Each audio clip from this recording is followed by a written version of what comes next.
in the shade of the house, in the sunshine of the riverbank near the boats, in the shade of the sal wood forest, in the shade of the fig tree is where Siddhartha grew up, the handsome son of the Brahman, the young falcon, together with his friend Govinda, son of a Brahman. The sun tanned his light shoulders by the banks of the river when bathing, performing the sacred ablutions, the sacred offerings. In the mango grove, shade poured into his black eyes. When playing as a boy, when his mother sang, when the sacred offerings were made, when his father, the scholar, taught him, when the wise men talked. For a long time, Siddhartha had been partaking in the discussions of the wise men, practicing debate with Govinda, practicing with Govinda the art of reflection, the service of meditation. He already knew how to speak the Om silently, the word of words, to speak it silently into himself while inhaling,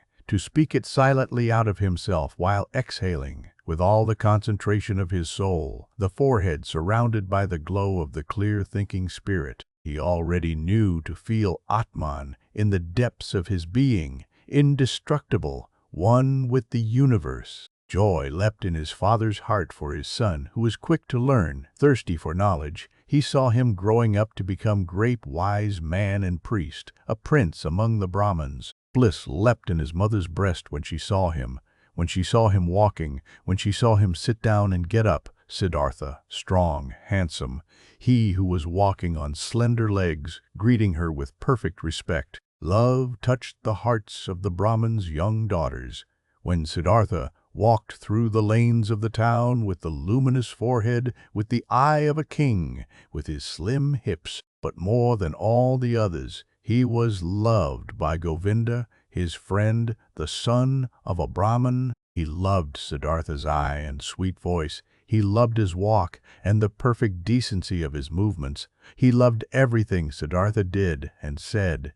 And what he loved most was his spirit, his transcendent, fiery thoughts, his ardent will, his high calling. Govinda knew he would not become a common Brahmin, not a lazy official in charge of offerings, not a greedy merchant with magic spells, not a vain, vacuous speaker, not a mean, deceitful priest, and also not a decent, stupid sheep in the herd of the many. No, and he, Govinda, as well, did not want to become one of those, not one of those tens of thousands of Brahmins. He wanted to follow Siddhartha, the beloved, the splendid. And in days to come, when Siddhartha would become a god, when he would join the glorious, then Govinda wanted to follow him as his friend, his companion, his servant, his spear carrier, his shadow. Siddhartha was thus loved by everyone.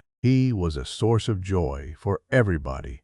He was a delight for them all. But he, Siddhartha, was not a source of joy for himself. He found no delight in himself. Walking the rosy paths of the fig tree garden, sitting in the bluish shade of the grove of contemplation, washing his limbs daily in the bath of repentance, sacrificing in the dim shade of the mango forest, his gestures of perfect decency, everyone's love and joy, he still lacked all joy in his heart. Dreams and restless thoughts came into his mind, flowing from the water of the river, sparkling from the stars of the night, melting from the beams of the sun. Dreams came to him, and a restlessness of the soul, fuming from the sacrifices, breathing forth from the verses of the Rig Veda, being infused into him, drop by drop, from the teachings of the old Brahmins. Siddhartha had started to nurse discontent in himself. He had started to feel that the love of his father and the love of his mother and also the love of his friend Govinda would not bring him joy forever and ever, would not nurse him, feed him, satisfy him. He had started to suspect that his venerable father and his other teachers, that the wise Brahmins had already revealed to him the most and best of their wisdom, that they had already filled his expecting vessel with their richness, and the vessel was not full. The spirit was not content. The soul was not calm. The heart was not satisfied. The ablutions were good, but they were water. They did not wash off the sin. They did not heal the spirit's thirst. They did not relieve the fear in his heart. The sacrifices and the invocation of the gods were excellent. But was that all? Did the sacrifices give a happy fortune? And what about the gods? Was it really Prajapati who had created the world? Was it not the Atman, he, the only one, the singular one? Were the gods not creations, created like me and you, subject to time, mortal? Was it therefore good? Was it right? Was it meaningful and the highest occupation to make offerings to the gods? For whom else were offerings to be made? Who else was to be worshipped but him, the only one, the Atman? And where was Atman to be found? Where did he reside? Where did his eternal heart beat? Where else but in one's own self, in its innermost part, in its indestructible part, which everyone had in himself? But where? Where was this self, this innermost part, this ultimate part? It was not flesh and bone. It was neither thought nor consciousness. Thus the wisest ones taught. So, where was it? To reach this place, the self, myself, the Atman, there was another way, which was worthwhile looking for. Alas, and nobody showed this way. Nobody knew it, not the Father, and not the teachers and wise men, not the holy sacrificial songs. They knew everything. The Brahmins and their holy books, they knew everything. They had taken care of everything, and of more than everything. The creation of the world, the origin of speech, of food, of inhaling, of exhaling, the arrangement of the senses, the acts of the gods. They knew infinitely much, but was it valuable to know all of this, not knowing that one and only thing, the most important thing, the solely important thing? Surely, many verses of the holy books, particularly in the Upanishads of Samaveda, spoke of this innermost and ultimate thing. Wonderful verses. Your soul is the whole world was written there, and it was written that man in his sleep, in his deep sleep, would meet with his innermost part and would reside in the Atman. Marvelous wisdom was in these verses. All knowledge of the wisest ones had been collected here in magic words, pure as honey collected by bees. No, not to be looked down upon was the tremendous amount of enlightenment which lay here collected and preserved by innumerable generations of wise Brahmins. But where were the Brahmins? Where the priests? Where the wise men or penitents who had succeeded in not just knowing this deepest of all knowledge, but also to live it? Where was the knowledgeable one who wove his spell to bring his familiarity with the Atman out of the sleep into the state of being awake, into the life, into every step of the way, into word and deed? Siddhartha knew many venerable Brahmins, chiefly his father, the pure one, the scholar, the most venerable one. His father was to be admired. Quiet and noble were his manners, pure his life, wise his words, delicate and noble thoughts lived behind its brow. But even he, who knew so much, did he live in blissfulness? Did he have peace? Was he not also just a searching man, a thirsty man? Did he not, again and again, have to drink from holy sources as a thirsty man, from the offerings, from the books, from the disputes of the Brahmins? Why did he, the irreproachable one, have to wash off sins every day, strive for a cleansing every day, over and over every day? Was not Atman in him? Did not the pristine source spring from his heart? It had to be found. The pristine source in one's own self. It had to be possessed. Everything else was searching, was a detour, was getting lost. Thus were Siddhartha's thoughts. This was his thirst. This was his suffering. Often he spoke to himself from a Chandogya Upanishad. The words, truly, the name of the Brahman is Satyam. Verily, he who knows such a thing will enter the heavenly world every day. Often it seemed near, the heavenly world, but never he had reached it completely, never he had quenched the ultimate thirst. And among all the wise and wisest men, he knew, and whose instructions he had received. Among all of them there was no one who had reached it completely, the heavenly world, who had quenched it completely, the eternal thirst. Govinda, Siddhartha spoke to his friend. Govinda, my dear, come with me under the banyan tree. Let's practice meditation. They went to the banyan tree. They sat down. Siddhartha right here, Govinda 20 paces away, while putting himself down, ready to speak the Om. Siddhartha repeated, murmuring the verse.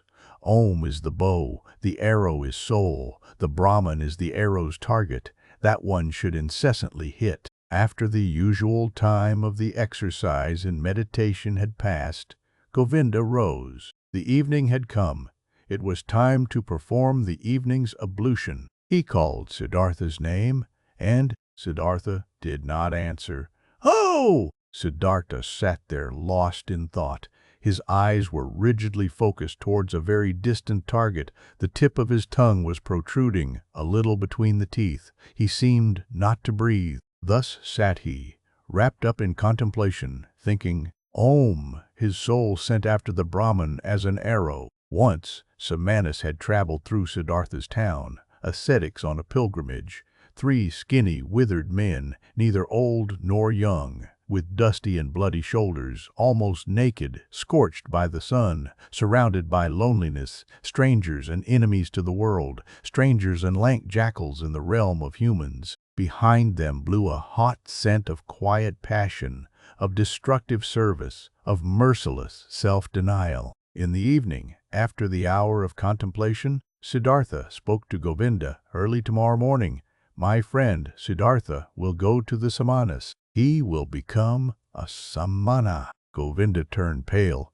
when he heard these words and read the decision in the motionless face of his friend, unstoppable like the arrow shot from the bow. Soon, and with the first glance, Govinda realized, now it is beginning. Now Siddhartha is taking his own way.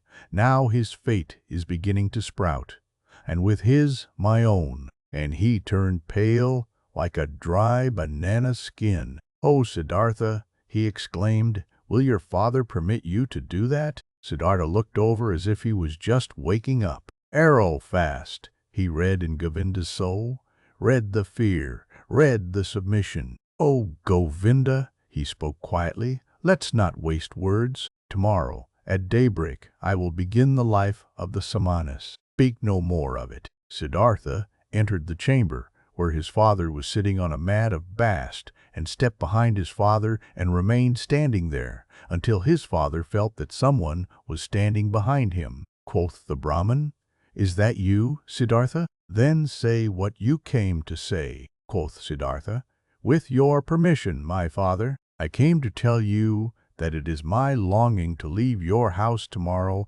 and go to the ascetics. My desire is to become a Samana. May my father not oppose this. The Brahman fell silent, and remained silent for so long that the stars in the small window wandered and changed their relative positions ere the silence was broken. Silent and motionless stood the son with his arms folded.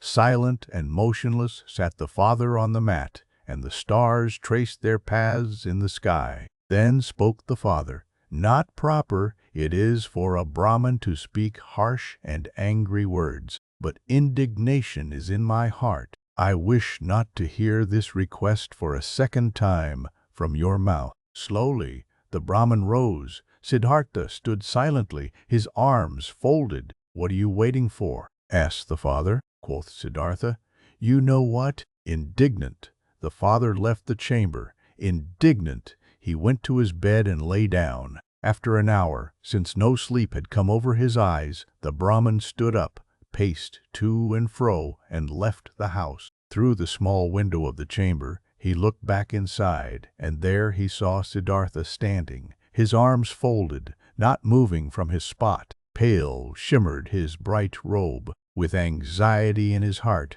the father returned to his bed. After another hour, since no sleep had come over his eyes, the Brahman stood up again, paced to and fro, walked out of the house and saw that the moon had risen. Through the window of the chamber, he looked back inside. There stood Siddhartha, not moving from his spot, his arms folded, moonlight reflecting from his bare shins. With worry in his heart, the father went back to bed. And he came back after an hour. He came back after 2 hours, looked through the small window, saw Siddhartha standing in the moonlight, by the light of the stars, in the darkness. And he came back hour after hour, silently. He looked into the chamber, saw him standing in the same place, filled his heart with anger, filled his heart with unrest, filled his heart with anguish, filled it with sadness. And in the night's last hour, before the day began, he returned, stepped into the room, saw the young man standing there, who seemed tall and like a stranger to him. "Siddhartha," he spoke, "what are you waiting for?" "You know what? Will you always stand that way and wait until it becomes morning, noon, and evening?" "I will stand and wait. You will become tired, Siddhartha. I will become tired. You will fall asleep, Siddhartha. I will not fall asleep. You will die, Siddhartha. I will die. And would you rather die than obey your father?" Siddhartha has always obeyed his father. So will you abandon your plan? Siddhartha will do what his father will tell him to do. The first light of day shone into the room. The Brahman saw that Siddhartha was trembling softly in his knees. In Siddhartha's face, he saw no trembling. His eyes were fixed on a distant spot. Then his father realized that even now Siddhartha no longer dwelt with him in his home, that he had already left him. The father touched Siddhartha's shoulder. "You will," he spoke, "go into the forest and be a Samana. When you'll have found blissfulness in the forest, then come back and teach me to be blissful. If you'll find disappointment, then return and let us once again make offerings to the gods together. Go now and kiss your mother. Tell her where you are going to. But for me it is time to go to the river and to perform the first ablution." He took his hand from the shoulder of his son and went outside. "Why?" Siddhartha wavered to the side as he tried to walk. He put his limbs back under control, bowed to his father, and went to his mother to do as his father had said. As he slowly left on stiff legs in the first light of day, the still, quiet town, a shadow rose near the last hut who had crouched there and joined the pilgrim, Govinda. "You have come," said Siddhartha, and smiled. "I have come," said Govinda. In the evening of this day, they caught up with the ascetics, the skinny Samanas, and offered them their companionship and obedience. They were accepted. Siddhartha gave his garments to a poor Brahmin in the street. He wore nothing more than the loincloth and the earth-colored, unsewn cloak. He ate only once a day, and never something cooked. He fasted for 15 days. He fasted for 28 days. The flesh waned from his thighs and cheeks. Feverish dreams flickered from his enlarged eyes. Long nails grew slowly on his parched fingers, and a dry, shaggy beard grew on his chin. His glance turned to ice when he encountered women. His mouth twitched with contempt when he walked through a city of nicely dressed people. He saw merchants trading, princes hunting, mourners wailing for their dead, whores offering themselves, physicians trying to help the sick, priests determining the most suitable day for seeding, lovers loving, mothers nursing their children. And all of this was not worthy of one look from his eye. It all lied, it all stank of lies, it all pretended to be meaningful and joyful and beautiful, and it all was just concealed putrefaction. The world tasted bitter. Life was torture. A goal stood before Siddhartha, a single goal, to become empty, empty of thirst, empty of wishing, empty of dreams, empty of joy and sorrow, dead to himself, not to be a self anymore, to find tranquility with an emptied heart, to be open to miracles in unselfish thoughts. That was his goal. Once all of myself was overcome and had died, once every desire and every urge was silent in the heart, then the ultimate part of me had to awake, the innermost of my being, which is no longer myself, the great secret. Silently, Siddhartha exposed himself to burning rays of the sun directly above, glowing with pain,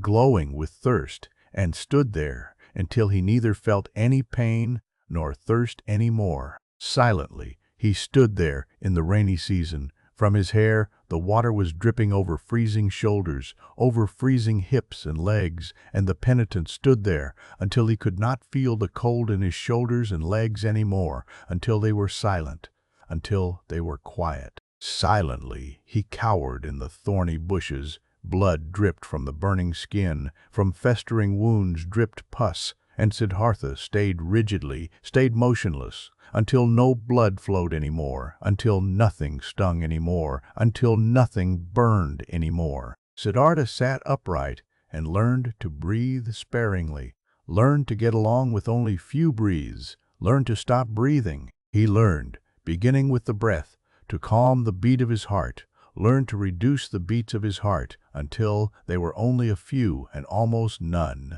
Instructed by the oldest of the Samanas, Siddhartha practiced self-denial, practiced meditation according to a new Samana rules. A heron flew over the bamboo forest, and Siddhartha accepted the heron into his soul, flew over forest and mountains, was a heron, ate fish, felt the pangs of a heron's hunger, spoke the heron's croak, died a heron's death. A dead jackal was lying on the sandy bank, and Siddhartha's soul slipped inside the body, was the dead jackal, lay on the banks, got bloated, stank, decayed, was dismembered by hyenas, was skinned by vultures, turned into a skeleton, turned to dust, was blown across the fields, and Siddhartha's soul returned, had died, had decayed, was scattered as dust, had tasted the gloomy intoxication of the cycle, awaited in new thirst, like a hunter in the gap, where he could escape from the cycle,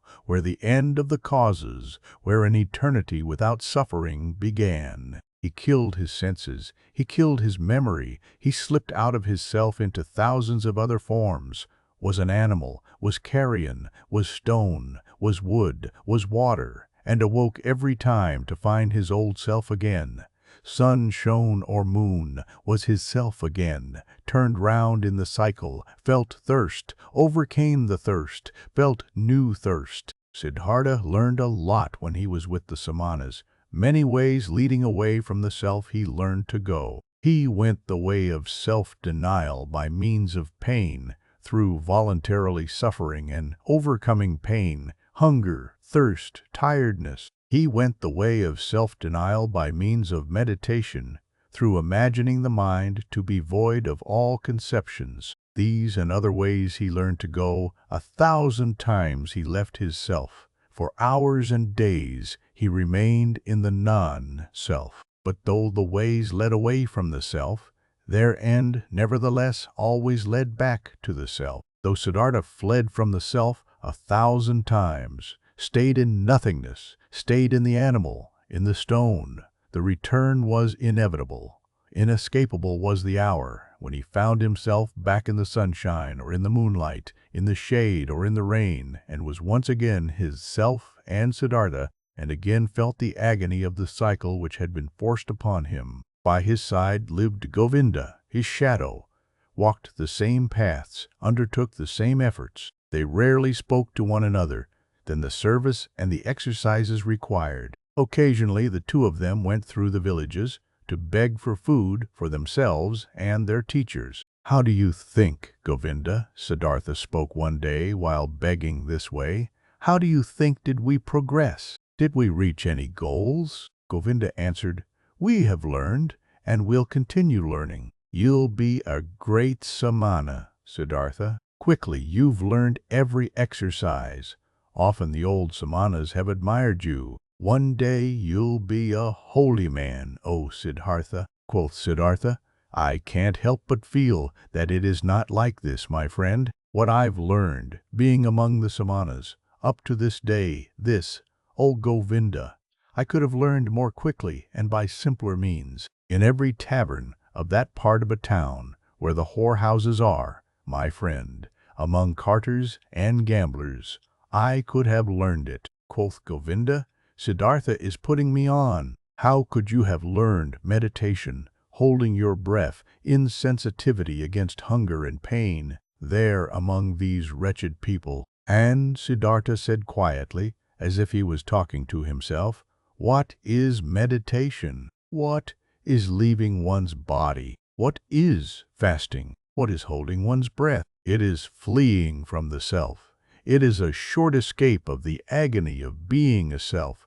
It is a short numbing of the senses against the pain and the pointlessness of life. The same escape, the same short numbing, is what the driver of an ox cart finds in the inn, drinking a few bowls of rice, wine, or fermented coconut milk. Then he won't feel himself anymore. Then he won't feel the pains of life anymore. Then he finds a short numbing of the senses. When he falls asleep over his bowl of rice wine, he'll find the same what Siddhartha and Govinda find when they escape their bodies through long exercises, staying in the non-self. "This is how it is, O Govinda," quoth Govinda. "You say so, O friend, and yet you know that Siddhartha is no driver of an ox cart, and a Samana is no drunkard. It's true that a drinker numbs his senses. It's true that he briefly escapes and rests, but he'll return from the delusion, finds everything to be unchanged, has not become wiser, has gathered no enlightenment, has not risen several steps." And Siddhartha spoke with a smile. "I do not know, I've never been a drunkard, but that I, Siddhartha, find only a short numbing of the senses in my exercises and meditations, and that I am just as far removed from wisdom, from salvation, as a child in the mother's womb. This I know, O Govinda, this I know." And once again, another time, when Siddhartha left the forest together with Govinda to beg for some food in the village for their brothers and teachers, Siddhartha began to speak and said, "What now, O Govinda? Might we be on the right path? Might we get closer to enlightenment? Might we get closer to salvation? Or do we perhaps live in a circle, we who have thought we were escaping the cycle?" Quoth Govinda, "We have learned a lot, Siddhartha. There is still much to learn. We are not going around in circles.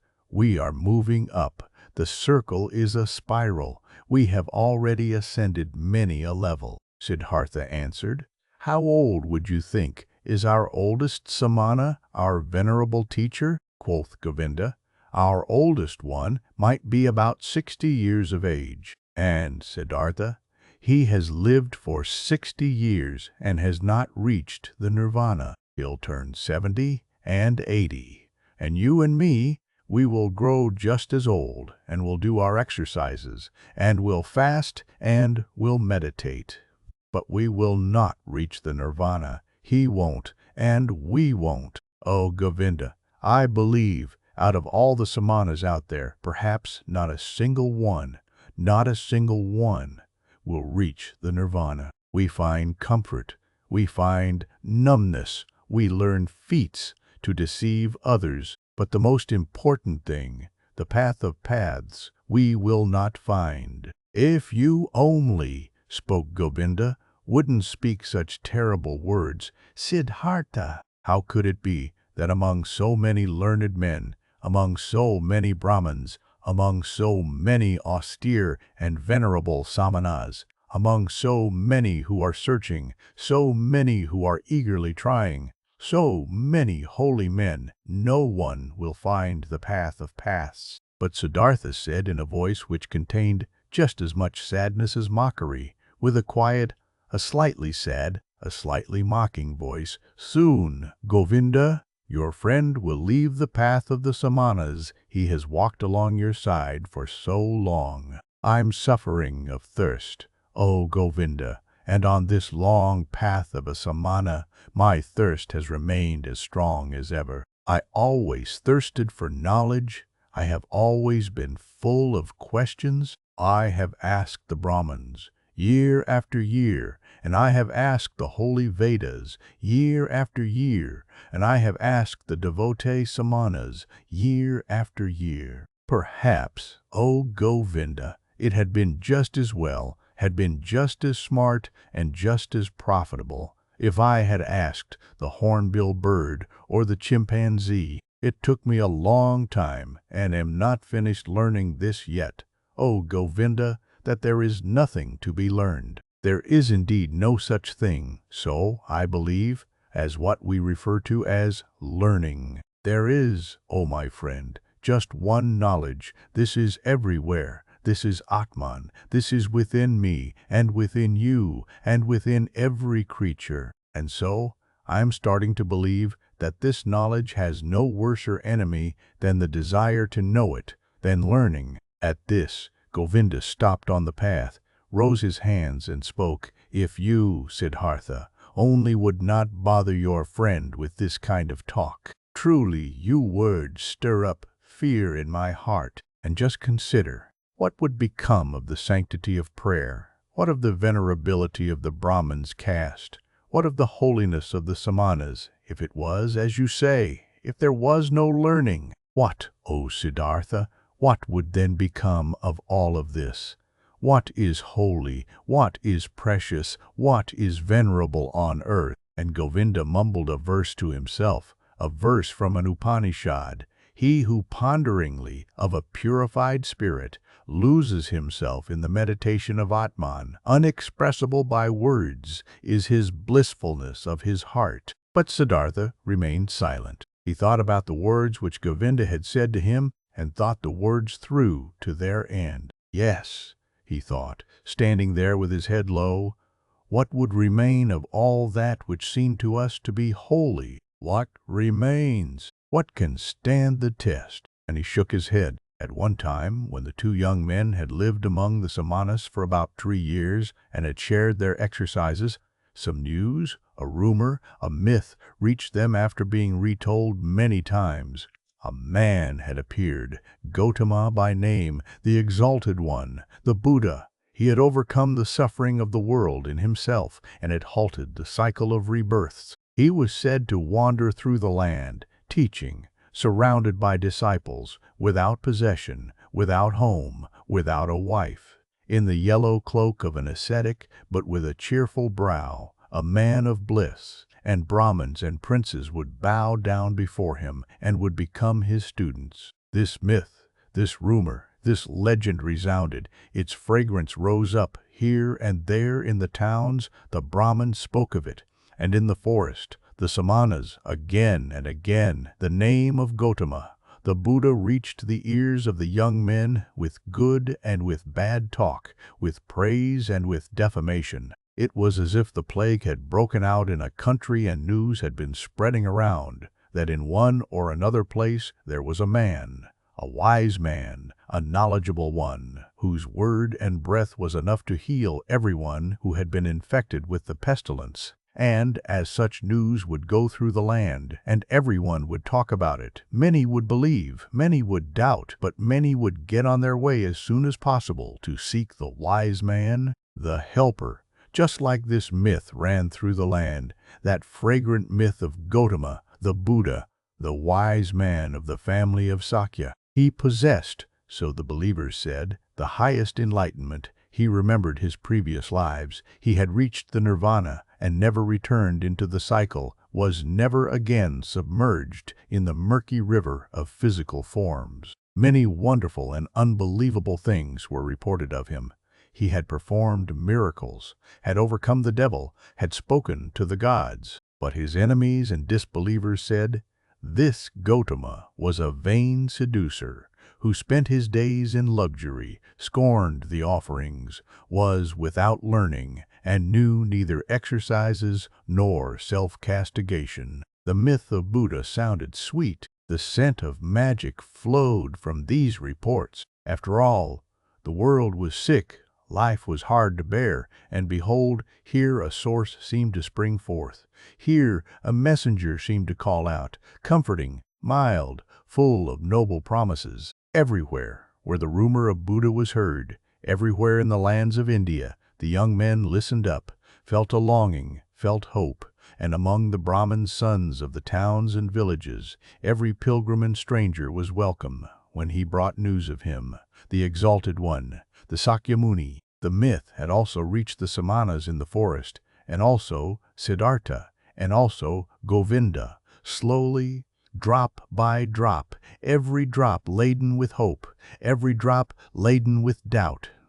They rarely talked about it, because the oldest one of the Samanas did not like this myth. He had heard that this alleged Buddha used to be an ascetic before and had lived in the forest, but had then turned back to luxury and worldly pleasures, and he had no high opinion of this Gotama. "Oh, Siddhartha," Govinda spoke one day to his friend, "today I was in the village, and a Brahmin invited me into his house, and in his house there was the son of a Brahmin from Magadha, who has seen the Buddha with his own eyes and has heard him teach. Verily, this made my chest ache when I breathed, and thought to myself, if only I would too, if only we both would too, Siddhartha and me, live to see the hour when we will hear the teachings from the mouth of this perfected man. Speak, friend. Wouldn't we want to go there too and listen to the teachings from the Buddha's mouth?" quoth Siddhartha. "Always. Oh, Govinda, I had thought Govinda would stay with the Samanas, always. I had believed his goal was to live to be 60 and 70 years of age, and to keep on practicing those feats and exercises which are becoming a Samana. But behold, I had not known Govinda well enough. I knew little of his heart. So now you, my faithful friend, want to take a new path and go there, where the Buddha spreads his teachings," quoth Govinda. "You're mocking me. Mock me if you like, Siddhartha, but have you not also developed a desire, an eagerness to hear these teachings? And have you not at one time said to me, you would not walk the path of the Samanas for much longer?" At this, Siddhartha laughed in his very own manner, in which his voice assumed a touch of sadness and a touch of mockery, and said, "Well, Govinda, you've spoken well, you've remembered correctly. If you only remembered the other thing as well, you've heard from me, which is that I have grown distrustful and tired against teachings and learning, and that my faith in words which are brought to us by teachers is small. But let's do it, my dear. I am willing to listen to these teachings, though in my heart I believe that we've already tasted the best fruit of these teachings," quoth Govinda. "Your willingness delights my heart. But tell me, how should this be possible? How should the Gotama's teachings, even before we have heard them, have already revealed their best fruit to us?" quoth Siddhartha. "Let us eat this fruit and wait for the rest, O Govinda." But this fruit, which we already now received thanks to the Gotama, consisted in him calling us away from the Samanas. Whether he has also other and better things to give us, O friend, let us await with calm hearts. On this very same day, Siddhartha informed the oldest one of the Samanas of his decision, that he wanted to leave him. He informed the oldest one with all the courtesy and modesty becoming to a younger one and a student. But the Samana became angry because the two young men wanted to leave him and talked loudly and used crude swear words. Govinda was startled and became embarrassed. But Siddhartha put his mouth close to Govinda's ear and whispered to him, "Now I want to show the old man that I've learned something from him." Positioning himself closely in front of the Samana, with a concentrated soul, he captured the old man's glance with his glances, deprived him of his power, made him mute, took away his free will, subdued him under his own will, commanded him to do silently whatever he demanded him to do. The old man became mute, his eyes became motionless, his will was paralyzed, his arms were hanging down. Without power, he had fallen victim to Siddhartha's spell. But Siddhartha's thoughts brought the Samana under their control. He had to carry out what they commanded, and thus the old man made several bows, performed gestures of blessing, spoke stammeringly a godly wish for a good journey, and the young men returned the bows with thanks, returned the wish, went on their way with salutations. On the way, Govinda said, "O Siddhartha, you have learned more from the Samanas than I knew. It is hard, it is very hard, to cast a spell on an old Samana. Truly, If you had stayed there, you would soon have learned to walk on water." "I do not seek to walk on water," said Siddhartha. "Let old Samanas be content with such feats." In the town of Savatthi, every child knew the name of the exalted Buddha, and every house was prepared to fill the alms dish of Gotama's disciples, the silently begging ones. Near the town was Gotama's favorite place to stay, the grove of Jetavana, which the rich merchant Anathapindika, an obedient worshipper of the Exalted One, had given him and his people for a gift. All tales and answers, which the two young ascetics had received in their search for Gotama's abode, had pointed them towards this area, and arriving at Savatthi, in the very first house, before the door of which they stopped to beg, food has been offered to them, and they accepted the food, and Siddhartha asked the woman who handed them the food, "We would like to know, O charitable one, where the Buddha dwells, the most venerable one, for we are two Samanas from the forest and have come to see him, the perfected one, and to hear the teachings from his mouth." Quoth the woman, "Here, you have truly come to the right place, you Samanas from the forest. You should know, in Jetavana, in the garden of Anathapindika, is where the Exalted One dwells. There you pilgrims shall spend the night, for there is enough space for the innumerable who flock here to hear the teachings from his mouth." This made Govinda happy, and full of joy, he exclaimed, "Well so, thus we have reached our destination, and our path has come to an end. But tell us, O mother of the pilgrims, do you know him, the Buddha? Have you seen him with your own eyes?" Quoth the woman, "Many times I have seen him, the Exalted One. On many days I have seen him, walking through the alleys in silence, wearing his yellow cloak, presenting his alms dish in silence at the doors of the houses, leaving with a filled dish." Delightedly, Govinda listened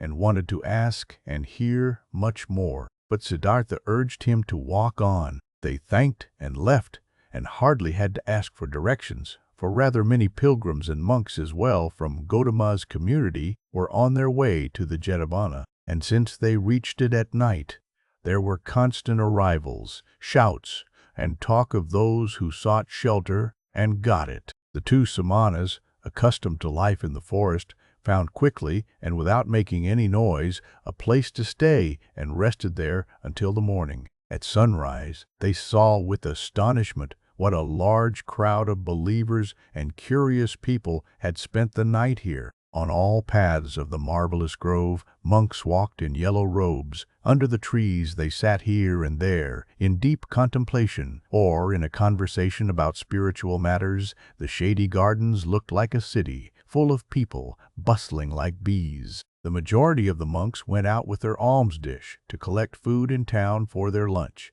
the only meal of the day. The Buddha himself, the enlightened one, was also in the habit of taking this walk to beg in the morning. Siddhartha saw him, and he instantly recognized him as if a god had pointed him out to him. He saw him, a simple man in a yellow robe, bearing the alms dish in his hand, walking silently. "Look here," Siddhartha said quietly to Govinda. "This one is the Buddha." Attentively, Govinda looked at the monk in the yellow robe, who seemed to be in no way different from the hundreds of other monks. And soon Govinda also realized, this is the one, and they followed him and observed him. The Buddha went on his way, modestly and deep in his thoughts. His calm face was neither happy nor sad. It seemed to smile quietly and inwardly. With a hidden smile, quiet, calm, somewhat resembling a healthy child, the Buddha walked, wore the robe, and placed his feet, just as all of his monks did, according to a precise rule. But his face and his walk, his quietly lowered glance, his quietly dangling hand, and even every finger of his quietly dangling hand expressed peace, expressed perfection, did not search, did not imitate, breathed softly in an unwithering calm, in an unwithering light, an untouchable peace. Thus Gotama walked towards the town to collect alms, and the two Samanas recognized him solely by the perfection of his calm, by the quietness of his appearance, in which there was no searching, no desire, no imitation, no effort to be seen, only light and peace. "Today we'll hear the teachings from his mouth," said Govinda. Siddharta did not answer. He felt little curiosity for the teachings. He did not believe that they would teach him anything new, but he had, just as Govinda had, heard the contents of this Buddha's teachings again and again, though these reports only represented second or third-hand information. But attentively he looked at Gotama's head, his shoulders, his feet, his quietly dangling hand, and it seemed to him as if every joint of every finger of this hand was of these teachings, spoke of, breathed of, exhaled the fragrant of, glistened of truth. This man, this Buddha, was truthful down to the gesture of his last finger. This man was holy. Never before Siddhartha had venerated a person so much. Never before he had loved a person as much as this one. They both followed the Buddha until they reached the town and then returned in silence, for they themselves intended to abstain from on this day. They saw Gotama returning. What he ate could not even have satisfied a bird's appetite, and they saw him retiring into the shade of the mango trees. But in the evening, when the heat cooled down and everyone in the camp started to bustle about and gathered around, they heard the Buddha teaching. They heard his voice, and it was also perfected, was of perfect calmness, was full of peace. Gotama taught the teachings of suffering, of the origin of suffering, of the way to relieve suffering. Calmly and clearly his quiet speech flowed on. Suffering was life. Full of suffering was the world, but salvation from suffering had been found. Salvation was obtained by him who would walk the path of the Buddha. With a soft yet firm voice, the Exalted One spoke, taught the four main doctrines, taught the eightfold path. Patiently he went, the usual path of the teachings, of the examples, of the repetitions. Brightly and quietly his voice hovered over the listeners, like a light, like a starry sky. When the Buddha, night had already fallen, ended his speech, many a pilgrim stepped forward and asked to be accepted into the community, sought refuge in the teachings, and Gotama accepted them by speaking, "You have heard the teachings well, it has come to you well. Thus join us and walk in holiness to put an end to all suffering." Behold, then Govinda, the shy one, also stepped forward and spoke, "I also take my refuge in the Exalted One and his teachings." And he asked to be accepted into the community of his disciples, and was accepted. Right afterwards, when the Buddha had retired for the night, Govinda turned to Siddhartha and spoke eagerly, "Siddhartha, it is not my place to scold you. We have both heard the Exalted One. We have both perceived the teachings. Govinda has heard the teachings. He has taken refuge in it. But you, my honored friend, don't you also want to walk the path of salvation? Would you want to hesitate? Do you want to wait any longer?" Siddhartha awakened as if he had been asleep when he heard Govinda's words. For a long time he looked into Govinda's face. Then he spoke quietly, in a voice without mockery. "Govinda, my friend, now you have taken this step. Now you have chosen this path. Always, oh Govinda, you've been my friend. You've always walked one step behind me. Often I have thought, won't Govinda for once also take a step by himself, without me, out of his own soul? Behold, now you've turned into a man and are choosing your path for yourself. I wish that you would go it up to its end.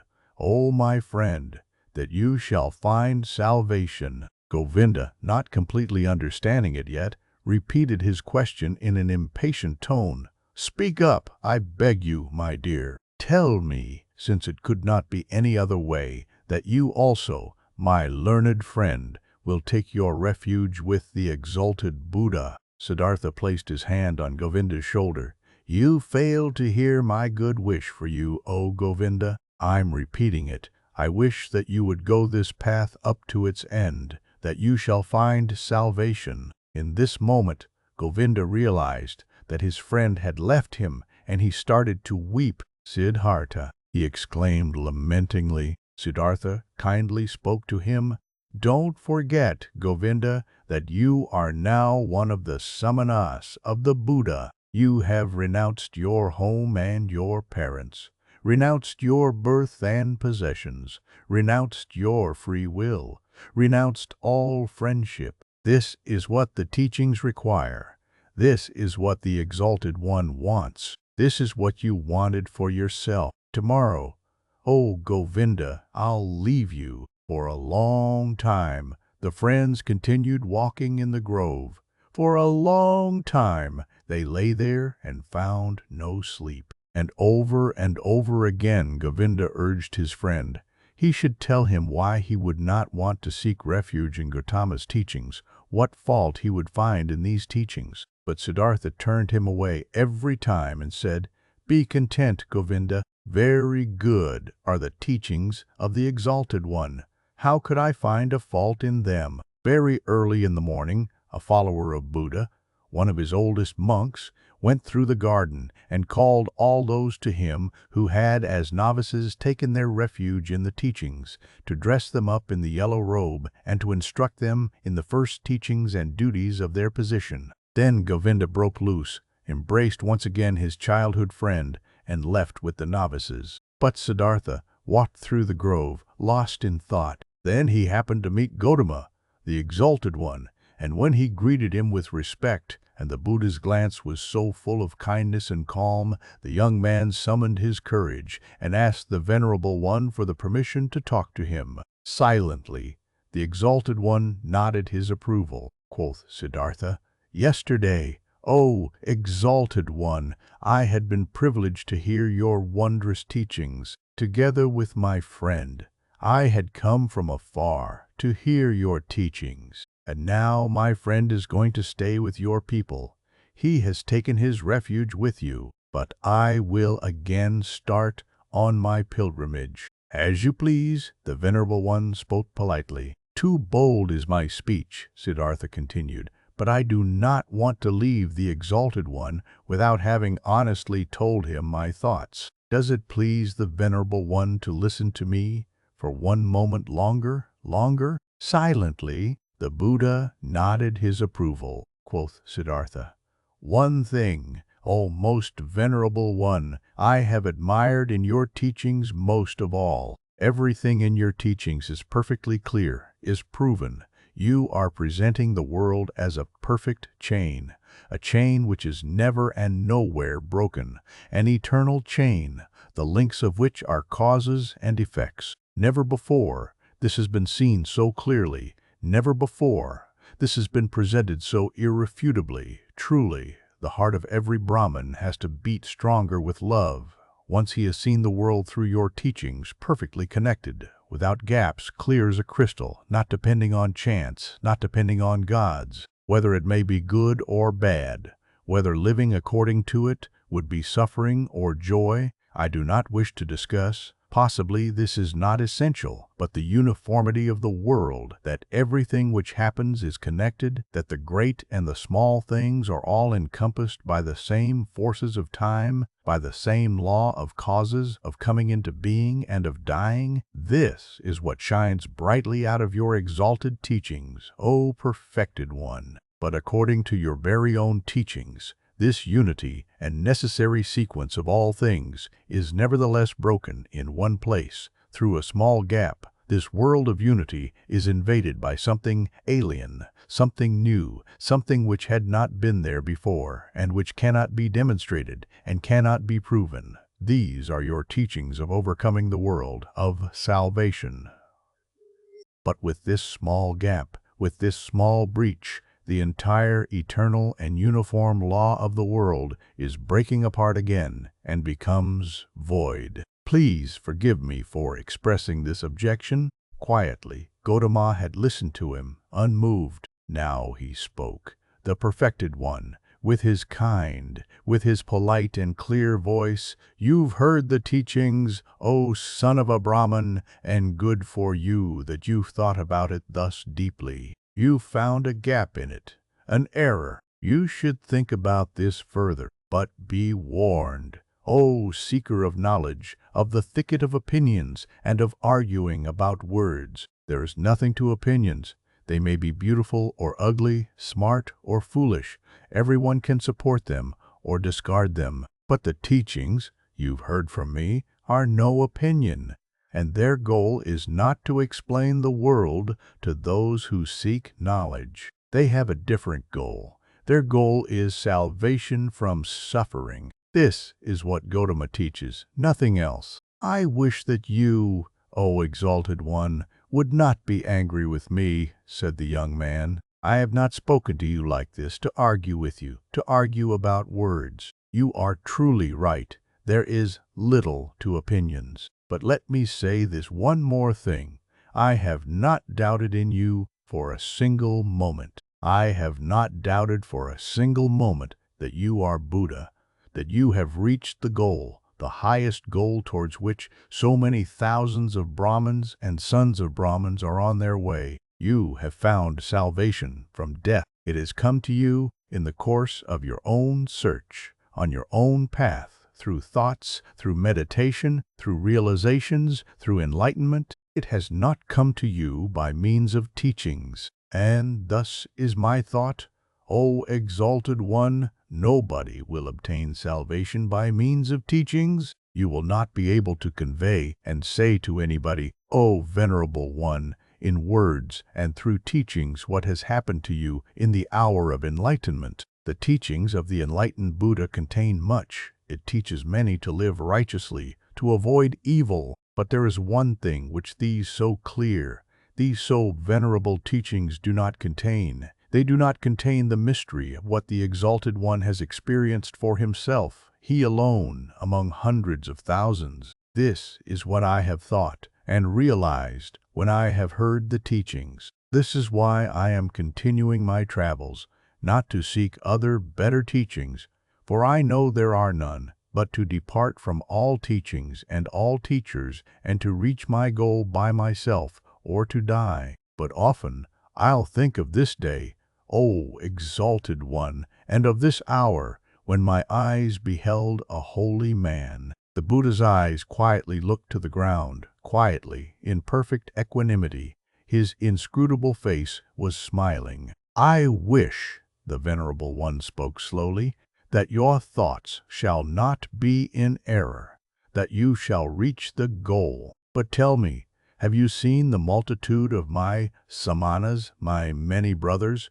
who have taken refuge in the teachings? And do you believe, O stranger, O Samana, do you believe that it would be better for them all to abandon the teachings and to return into the life, the world, and of desires? Far is such a thought from my mind, exclaimed Siddhartha. I wish that they shall all stay with the teachings, that they shall reach their goal. It is not my place to judge another person's life. Only for myself alone, I must decide, I must choose, I must refuse. Salvation from the self is what we Samanas search for, O exalted one. If I merely were one of your disciples, O venerable one, I'd fear that it might happen to me that only seemingly, only deceptively, myself would be calm and be redeemed, but that in truth it would live on and grow. For then I had replaced myself with the teachings, my duty to follow you, my love for you, and the community of the monks. With half of a smile, with an unwavering openness and kindness, Gotama looked into the stranger's eyes and bid him to leave with a hardly noticeable gesture. You are wise, O Samana, the Venerable One spoke. You know how to talk wisely, my friend. Be aware of too much wisdom. The Buddha turned away, and his glance and half of a smile remained forever etched in Siddhartha's memory. I have never before seen a person glance and smile, sit and walk this way, he thought. Truly, I wish to be able to glance and smile, sit and walk this way too, thus free, thus venerable, thus concealed, thus open, thus childlike and mysterious. Truly, only a person who has succeeded in reaching the innermost part of his self would glance and walk this way. Well, so I also will seek to reach the innermost part of myself. I saw a man, Siddhartha thought, a single man before whom I would have to lower my glance. I do not want to lower my glance before any other, not before any other. No teachings will entice me any more, since this man's teachings have not enticed me. I am deprived by the Buddha, thought Siddhartha. I am deprived, and even more he has given to me. He has deprived me of my friend, the one who had believed in me, and now believes in him, who had been my shadow, and is now Gotama's shadow. But he has given me Siddhartha, myself. When Siddhartha left the grove, where the Buddha, the perfected one, stayed behind, where Govinda stayed behind, then he felt that in this grove his past life also stayed behind and parted from him. He pondered about this sensation, which filled him completely as he was slowly walking along. He pondered deeply, like diving into a deep water. He let himself sink down to the ground of the sensation, down to the place where the causes lie, because to identify the causes, so it seemed to him, is the very essence of thinking. Slowly walking along, Siddhartha pondered. He realized that he was no youth any more, but had turned into a man. He realized that one thing had left him, as a snake is left by its old skin.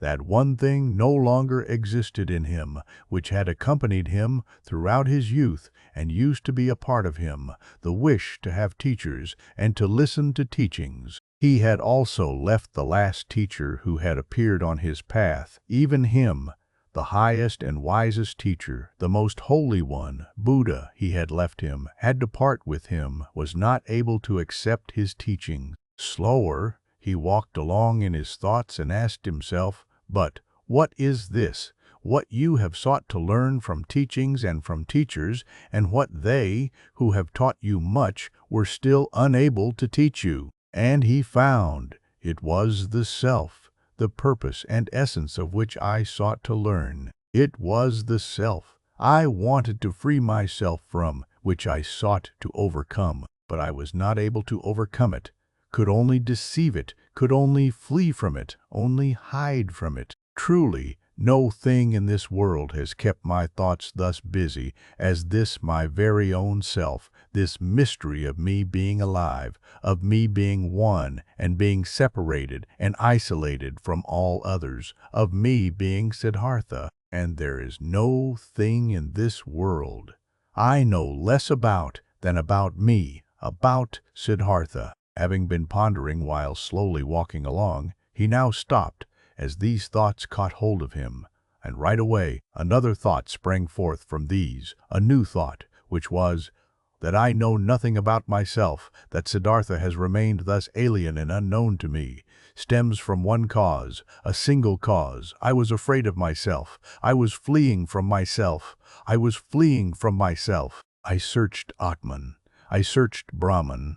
I was willing to dissect myself and peel off all of its layers, to find the core of all peels in its unknown interior, the Atman, life, the divine part, the ultimate part. But I have lost myself in the process. Siddhartha opened his eyes and looked around. A smile filled his face, and a feeling of awakening from long dreams flowed through him, from his head down to his toes. And it was not long before he walked again, walked quickly like a man who knows what he has got to do. "Oh," he thought, taking a deep breath, "now I would not let Siddhartha escape from me again. No longer.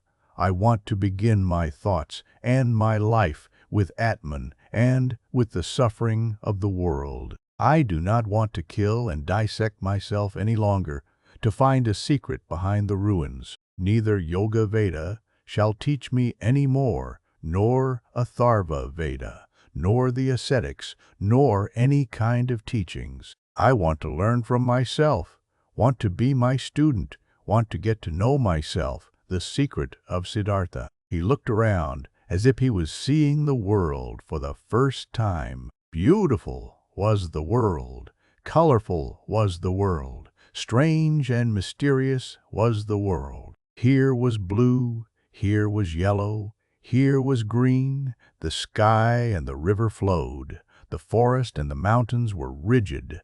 All of it was beautiful, all of it was mysterious and magical, and in its midst was he, Siddhartha, the awakening one, on the path to himself. All this yellow and blue, river and forest, entered Siddhartha for the first time through the eyes, was no longer a spell of Mara, was no longer the veil of Maya, was no longer a pointless and coincidental diversity of mere appearances, despicable to the deeply thinking Brahman, who scorns diversity, who seeks unity. Blue was blue, river was river, and if also in the blue and the river, in Siddhartha, the singular and divine lived hidden, so it was still that very divinity's way and purpose, to be here yellow, here blue, there sky, there forest, and here Siddhartha. The purpose and the essential properties were not somewhere behind the things. They were in them, in everything. How deaf and stupid have I been, he thought, walking swiftly along. When someone reads a text, wants to discover its meaning, he will not scorn the symbols and letters and call them deceptions, coincidence, and worthless hull, but he will read them, he will study and love them, letter by letter. But I, who wanted to read the book of the world and the book of my own being, I have, for the sake of a meaning I had anticipated before I read, scorned the symbols and letters. I called the visible world a deception, called my eyes and my tongue coincidental and worthless forms without substance. No, this is over. I have awakened. I have indeed awakened, and have not been born before this very day. In thinking these thoughts, Siddhartha stopped once again, suddenly, as if there was a snake lying in front of him on the path, because suddenly he had also become aware of this.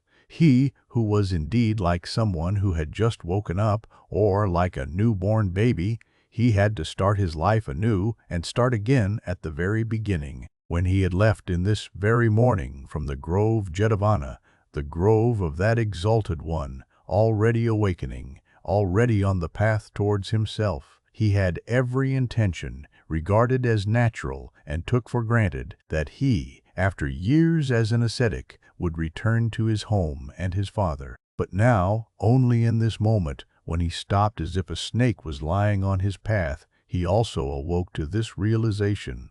But I am no longer the one I was. I am no ascetic anymore. I am not a priest anymore. I am no Brahmin anymore. Whatever should I do at home and at my father's place? Study, make offerings, practice meditation, but all this is over.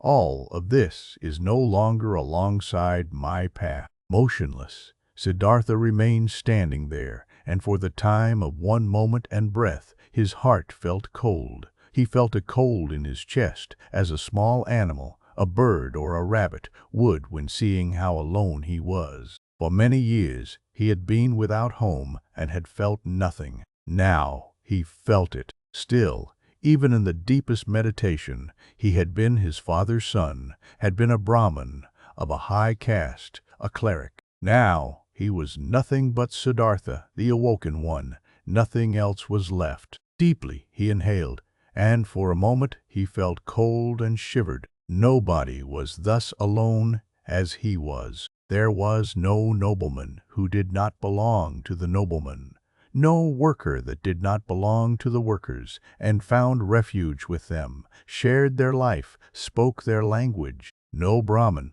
who would not be regarded as Brahmins and lived with them, no ascetic who would not find his refuge in the caste of the Samanas, and even the most forlorn hermit in the forest was not just one and alone. He was also surrounded by a place he belonged to.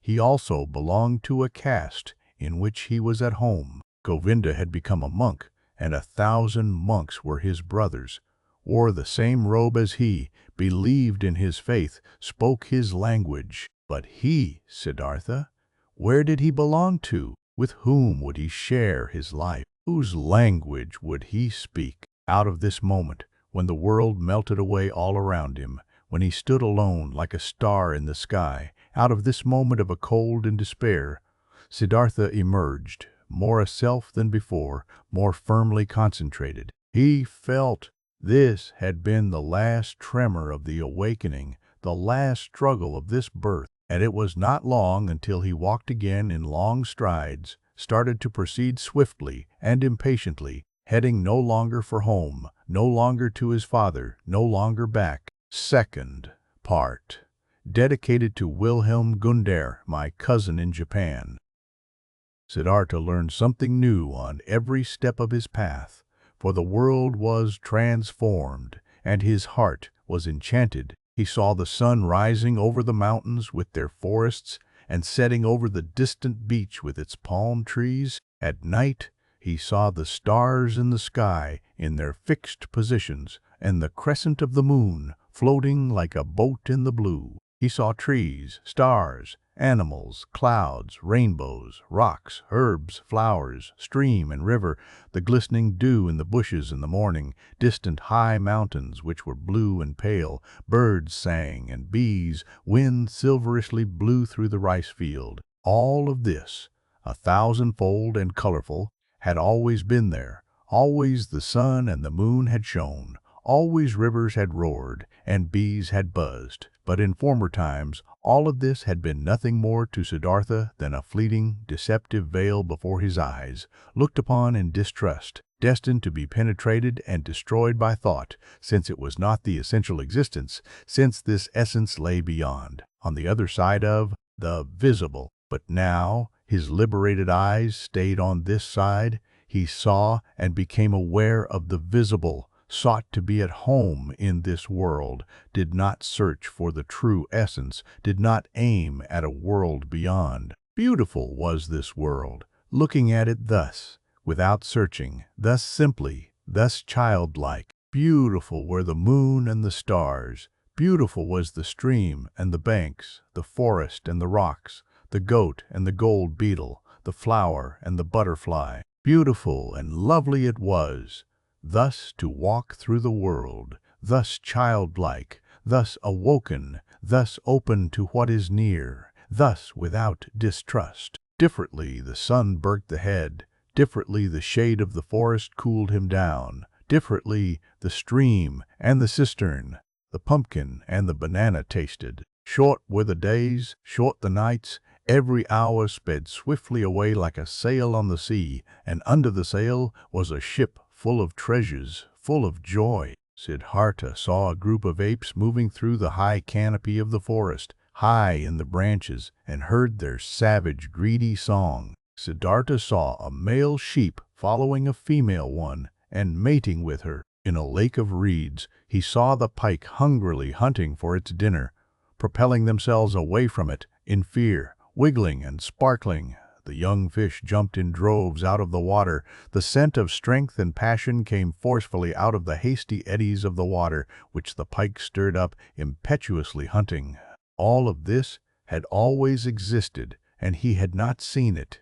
He had not been with it. Now he was with it. He was part of it. Light and shadow ran through his eyes. Stars and moon ran through his heart. On the way, Siddhartha also remembered everything he had experienced in the garden Jetavana, the teaching he had heard there, the divine Buddha, the farewell from Govinda, the conversation with the Exalted One. Again, he remembered his own words. He had spoken to the Exalted One, every word, and with astonishment he became aware of the fact that there he had said things which he had not really known yet at this time. What he had said to Gotama, the Buddha's, treasure and secret, was not the teachings, but the unexpressible and not teachable, which he had experienced in the hour of his enlightenment. It was nothing but this very thing which he had now gone to experience, what he now began to experience. Now he had to experience his self. It is true that he had already known for a long time that his self was Atman, in its essence bearing the same eternal characteristics as Brahman. But never he had really found this self, because he had wanted to capture it in the net of thought, with the body definitely not being the self and not the spectacle of the senses, so it also was not the thought, not the rational mind, not the learned wisdom, not the learned ability to draw conclusions and to develop previous thoughts into new ones. No, this world of thought was also still on this side, and nothing could be achieved by killing the random self of the senses, if the random self of thoughts and learned knowledge was fattened on the other hand. Both, the thoughts as well as the senses, were pretty things. The ultimate meaning was hidden behind both of them. Both had to be listened to. Both had to be played with. Both neither had to be scorned nor overestimated. From both, the secret voices of the innermost truth had to be attentively perceived. He wanted to strive for nothing, except for what the voice commanded him to strive for, dwell on nothing, except where the voice would advise him to do so. Why had Gotama, at that time, in the hour of all hours, sat down under the bo tree where the enlightenment hid him? He had heard a voice in his own heart which had commanded him to seek rest under this tree, and he had neither preferred self-castigation, offerings, ablutions, nor prayer, neither food nor drink, neither sleep nor dream. He had obeyed the voice. To obey like this, not to an external command, only to the voice, to be ready like this was good, this was necessary,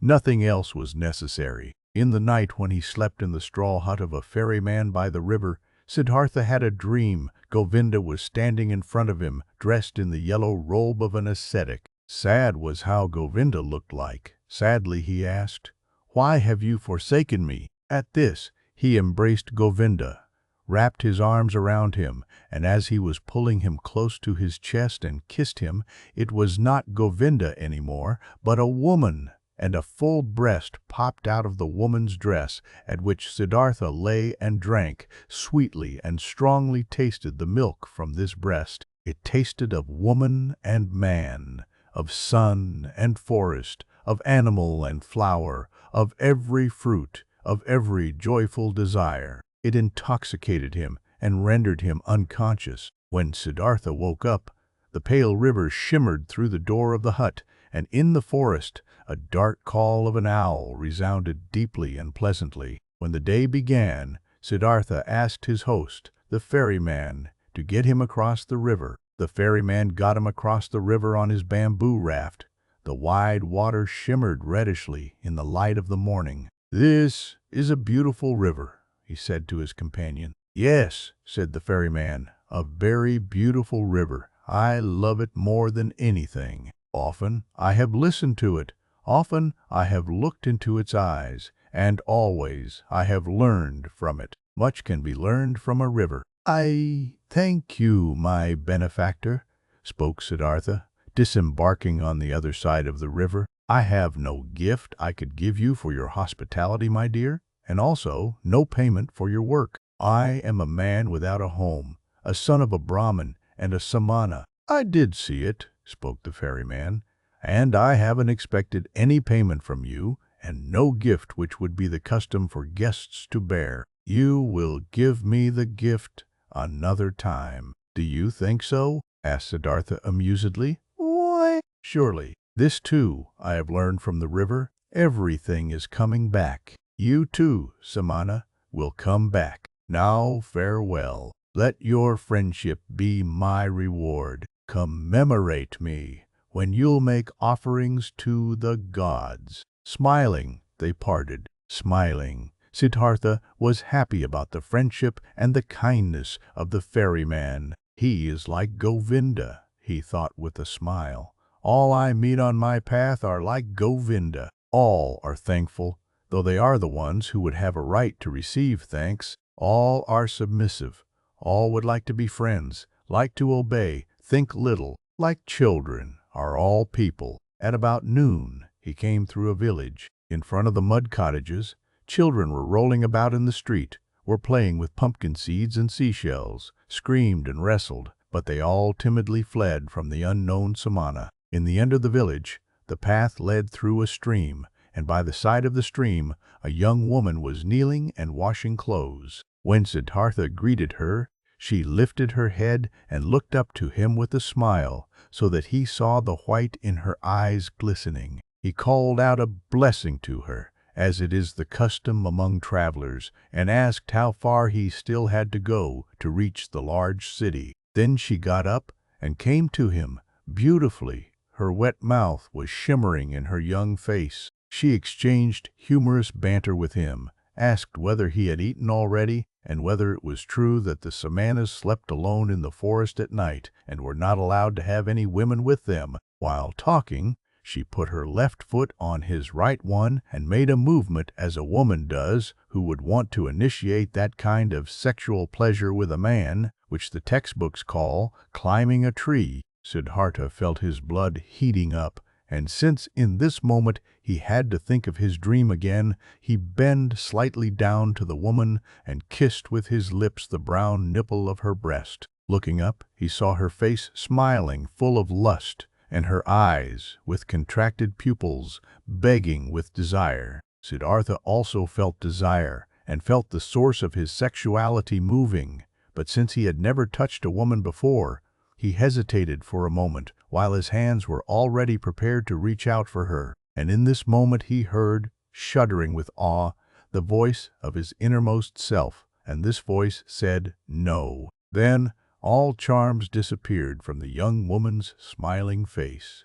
He no longer saw anything else but the damp glance of a female animal in heat. Politely, he petted her cheek, turned away from her, and disappeared away from the disappointed woman with light steps into the bamboo wood. On this day, he reached the large city before the evening and was happy, for he felt the need to be among people. For a long time, he had lived in the forests, and the straw hut of the ferryman, in which he had slept that night, had been the first roof for a long time he had had over his head. Before the city, in a beautifully fenced grove, the traveler came across a small group of servants, both male and female, carrying baskets. In their midst, carried by 4 servants, in an ornamental sedan chair, sat a woman, the mistress, on red pillows under a colorful canopy. Siddhartha stopped at the entrance to the pleasure garden and watched the parade, saw the servants, the maids, the baskets, saw the sedan chair, and saw the lady in it.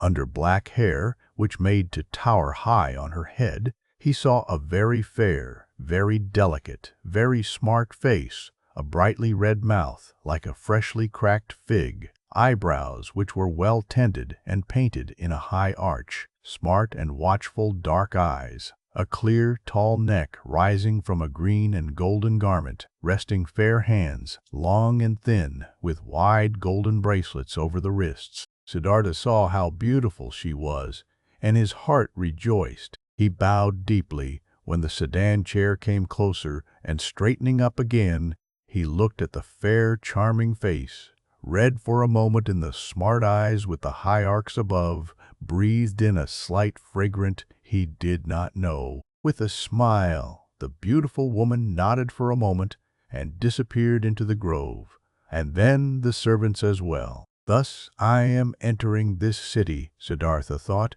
with a charming omen. He instantly felt drawn into the grove, but he thought about it, and only now he became aware of how the servants and maids had looked at him at the entrance.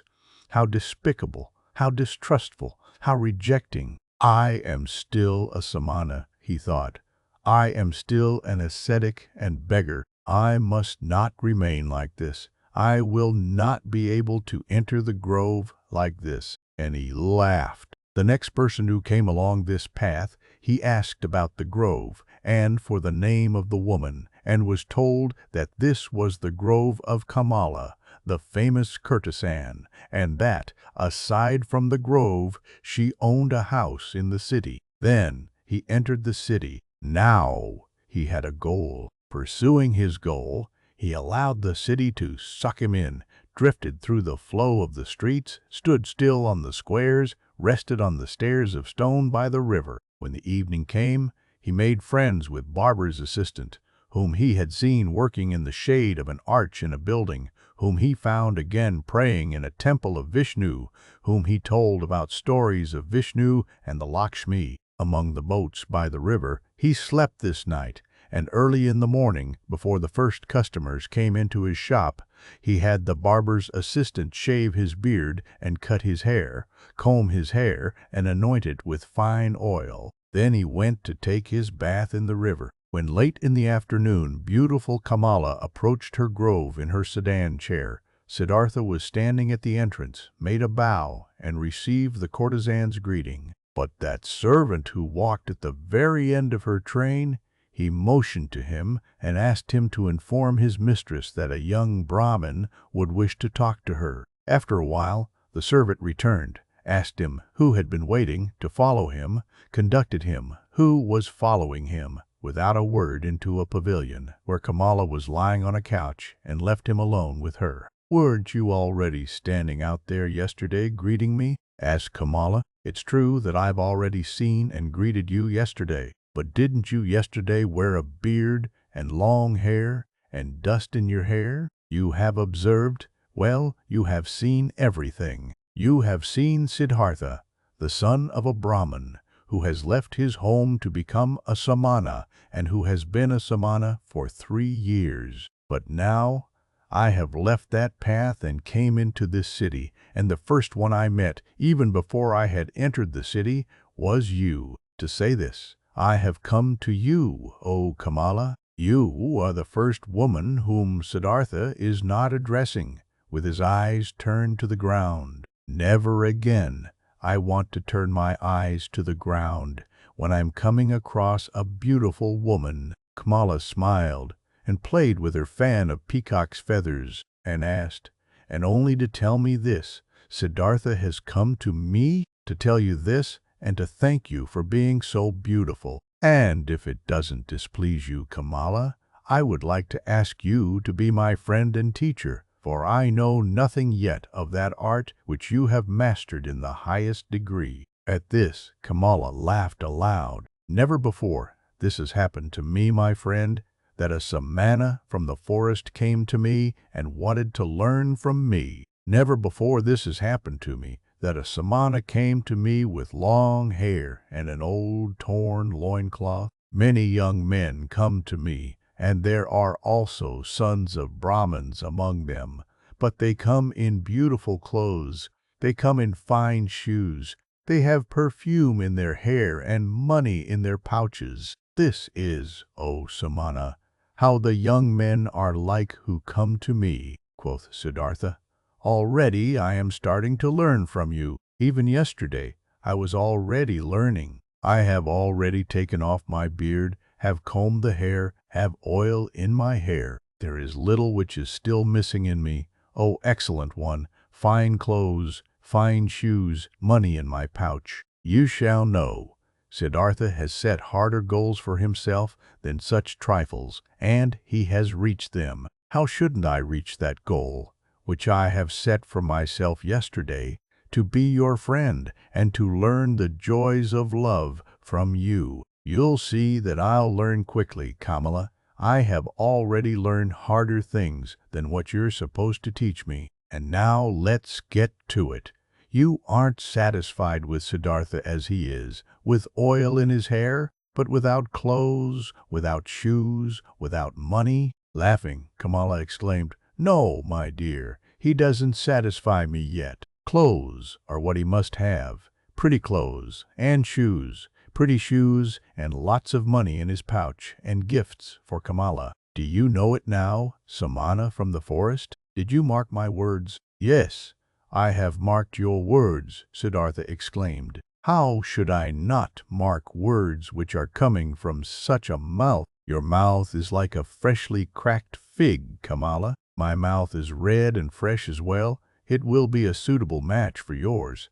You'll see. But tell me, beautiful Kamala, aren't you at all afraid of the Samana from the forest, who has come to learn how to make love? Whatever for? should I be afraid of a samana, a stupid samana from the forest, who is coming from the jackals and doesn't even know yet what women are? Oh, he's strong, the samana, and he isn't afraid of anything. He could force you, beautiful girl. He could kidnap you. He could hurt you. No, samana, I am not afraid of this. Did any samana or brahmin ever fear? Someone might come and grab him and steal his learning and his religious devotion and his depth of thought? No, for they are his very own, and he would only give away from those whatever he is willing to give, and to whomever he is willing to give. Like this it is, precisely like this. It is also with Kamala and with the pleasures of love. Beautiful and red is Kamala's mouth, but just try to kiss it against Kamala's will, and you will not obtain a single drop of sweetness from it, which knows how to give so many sweet things. You are learning easily, Siddhartha. Thus you should also learn this. Love can be obtained by begging, buying, receiving it as a gift, finding it in the street, but it cannot be stolen. In this, you have come up with the wrong path. No, it would be a pity if a pretty young man like you would want to tackle it in such a wrong manner. Siddhartha bowed with a smile. It would be a pity, Kamala. You are so right. It would be such a great pity. No, I shall not lose a single drop of sweetness from your mouth, nor you from mine. So it is settled. Siddhartha will return. Once he'll have what he still lacks: clothes, shoes, money. But speak, lovely Kamala, couldn't you still give me one small advice? An advice? Why not? Who wouldn't like to give an advice to a poor, ignorant samana who is coming from the jackals of the forest? Dear Kamala, thus advise me where I should go to, that I'll find these 3 things most quickly? Friend, many would like to know this. You must do what you've learned and ask for money, clothes, and shoes in return. There is no other way for a poor man to obtain money. What might you be able to do? I can think, I can wait, I can fast. Nothing else? Nothing. But yes, I can also write poetry. Would you like to give me a kiss for a poem? I would like to, if I'll like your poem. What would be its title? Siddhartha spoke, after he had thought about it for a moment. These verses: into her shady grove stepped the pretty Kamala. At the grove's entrance stood the brown Samana. Deeply, seeing the lotus's blossom, bowed that man, and smiling. More lovely, thought the young man, than offerings for gods. More lovely is offering to pretty Kamala. Kamala loudly clapped her hands, so that the golden bracelets clanged. Beautiful are your verses, O brown Samana, and truly I'm losing nothing when I'm giving you a kiss for them. She beckoned him with her eyes. He tilted his head so that his face touched hers and placed his mouth on that mouth which was like a freshly cracked fig. For a long time Kamala kissed him, and with a deep astonishment Siddhartha felt how she taught him, how wise she was, how she controlled him, rejected him, lured him, and how after this first one there was to be a long, a well-ordered, well-tested sequence of kisses, every one different from the others, he was still to receive. Breathing deeply, he remained standing where he was, and was in this moment astonished, like a child, about the cornucopia of knowledge and things worth learning, which revealed itself before his eyes. Very beautiful are your verses, exclaimed Kamala. If I was rich, I would give you pieces of gold for them. But it will be difficult for you to earn thus much money with verses as you need, for you need a lot of money if you want to be Kamala's friend. The way you're able to kiss, Kamala, stammered Siddhartha. Yes, this I am able to do. Therefore, I do not lack clothes, shoes, bracelets, and all beautiful things. But what will become of you? Aren't you able to do anything else but thinking, fasting, making poetry? I also know the sacrificial songs, said Siddhartha, but I do not want to sing them any more. I also know magic spells, but I do not want to speak them any more. I have read the scriptures. Stop, Kamala interrupted him. You're able to read and write? Certainly. I can do this. Many people can do this. Most people can't. I also can't do it. It is very good that you're able to read and write. Very good. Very good. You will also still find use for the magic spells. In this moment, a maid came running in and whispered a message into her mistress's ear. "There's a visitor for me," exclaimed Kamala. "Hurry and get yourself away, Siddhartha. Nobody may see you in here. Remember this. Tomorrow, I'll see you again." But to the maid, she gave the order to give the pious Brahman white upper garments. Without fully understanding what was happening to him, Siddhartha found himself being dragged away by the maid, brought into a garden house, avoiding the direct path, being given upper garments as a gift, led into the bushes, and urgently admonished to get himself out of the grove as soon as possible without being seen. Contently, he did as he had been told. Being accustomed to the forest, he managed to get out of the grove and over the hedge without making a sound. Contently, he returned to the city, carrying the rolled-up garments under his arm. At the inn, where travelers stay, he positioned himself by the door.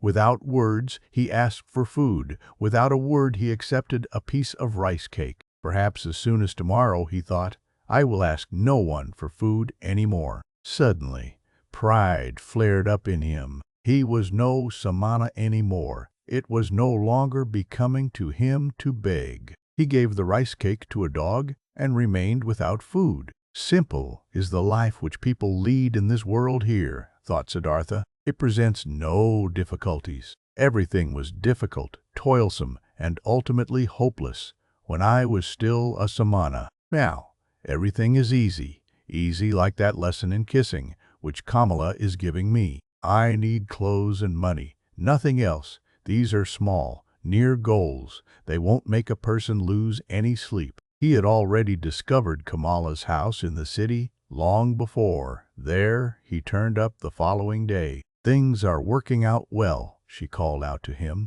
They are expecting you at Kamaswami's. He is the richest merchant of the city. If he'll like you, he'll accept you into his service. Be smart, Brown Samana. I had others tell him about you. Be polite towards him. He is very powerful. But don't be too modest. I do not want you to become his servant. You shall become his equal, or else I won't be satisfied with you. Kamaswami is starting to get old and lazy. If he'll like you, he'll entrust you with a lot. Siddhartha thanked her and laughed, and when she found out that he had not eaten anything yesterday and today, she sent for bread and fruits and treated him to it. You've been lucky, she said when they parted. I'm opening one door after another for you. How come? Do you have a spell? Siddhartha said. Yesterday I told you I knew how to think, to wait, and to fast, but you thought this was of no use. But it is useful for many things, Kamala.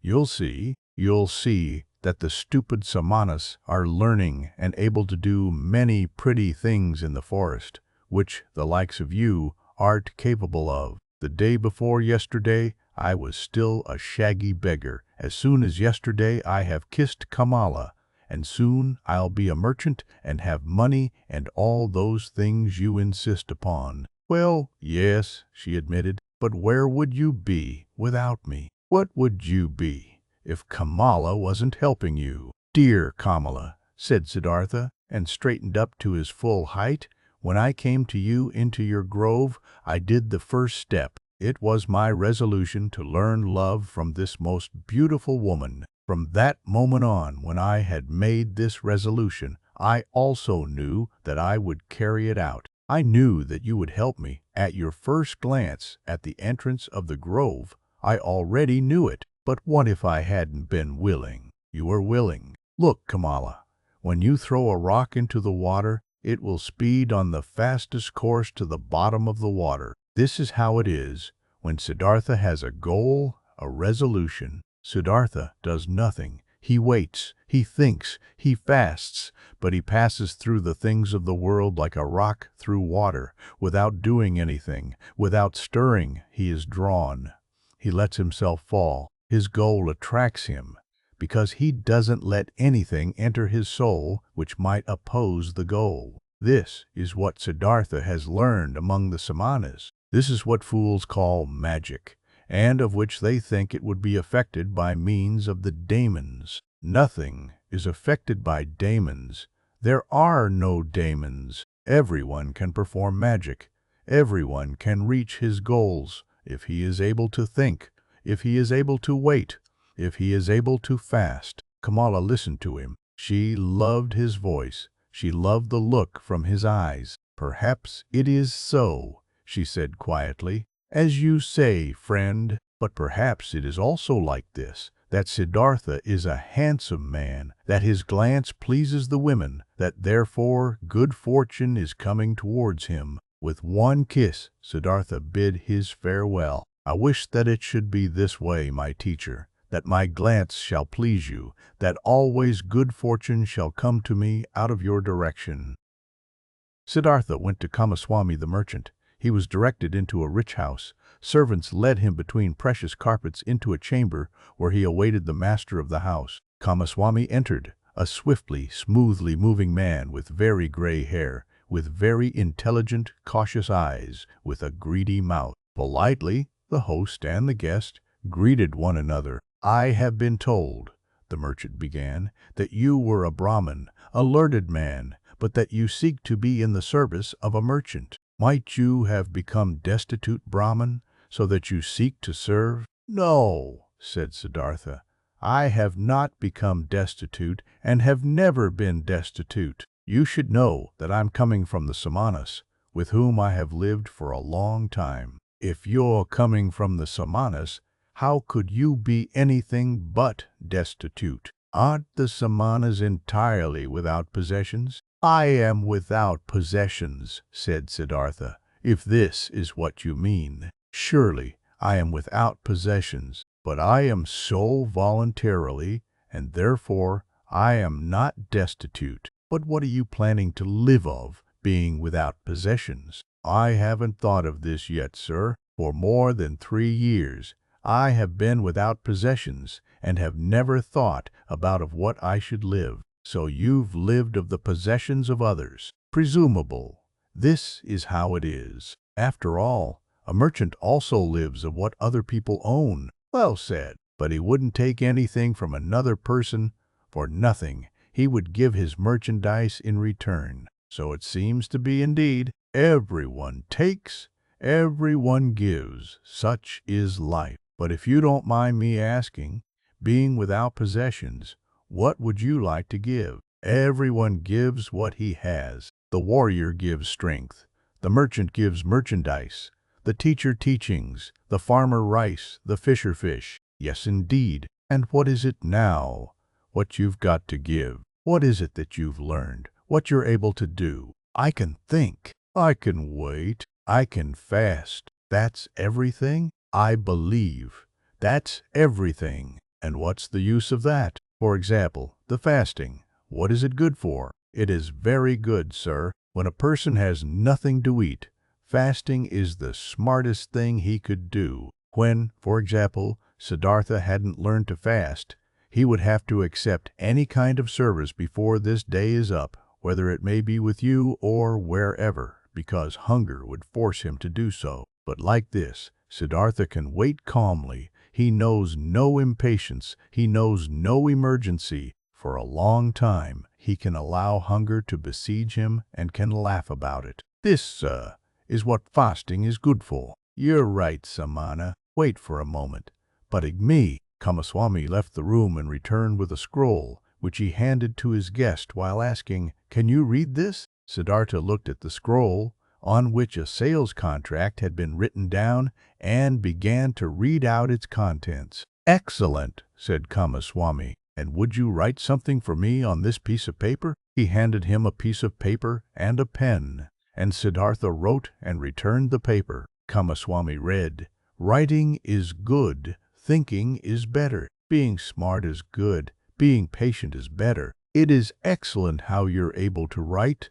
The merchant praised him. Many a thing we will still have to discuss with one another. For today, I'm asking you to be my guest and to live in this house. Siddhartha thanked and accepted, and lived in the dealer's house from now on. Clothes were brought to him, and shoes, and every day a servant prepared a bath for him. Twice a day a plentiful meal was served, but Siddhartha only ate once a day, and ate neither meat nor did he drink wine. Kamaswami told him about his trade, showed him the merchandise and storage rooms, showed him calculations. Siddhartha got to know many new things. He heard a lot and spoke little, and thinking of Kamala's words, he was never subservient to the merchant, forced him to treat him as an equal, yes, even more than an equal. Kamaswami conducted his business with care and often with passion,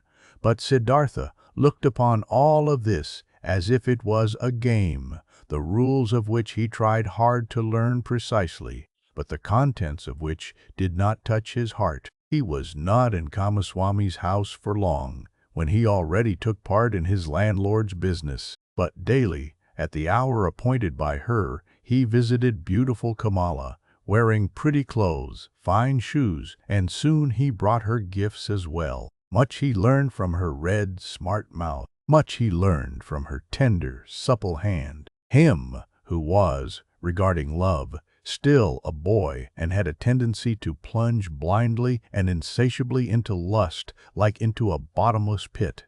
Him she taught, thoroughly, starting with the basics, about that school of thought which teaches that pleasure cannot be taken without giving pleasure, and that every gesture, every caress, every touch, every look, every spot of the body, however small it was, had its secret of the body, however small it was, which would bring happiness to those who know about it and unleash it. She taught him that lovers must not part from one another after celebrating love, without one admiring the other, without being just as defeated as they have been victorious, so that none of them should start feeling fed up or bored and get that evil feeling of having abused or having been abused. Wonderful hours he spent with the beautiful and smart artist, became her student, her lover, her friend. Here with Kamala was the worth and purpose of his present life, not with the business of Kamaswami.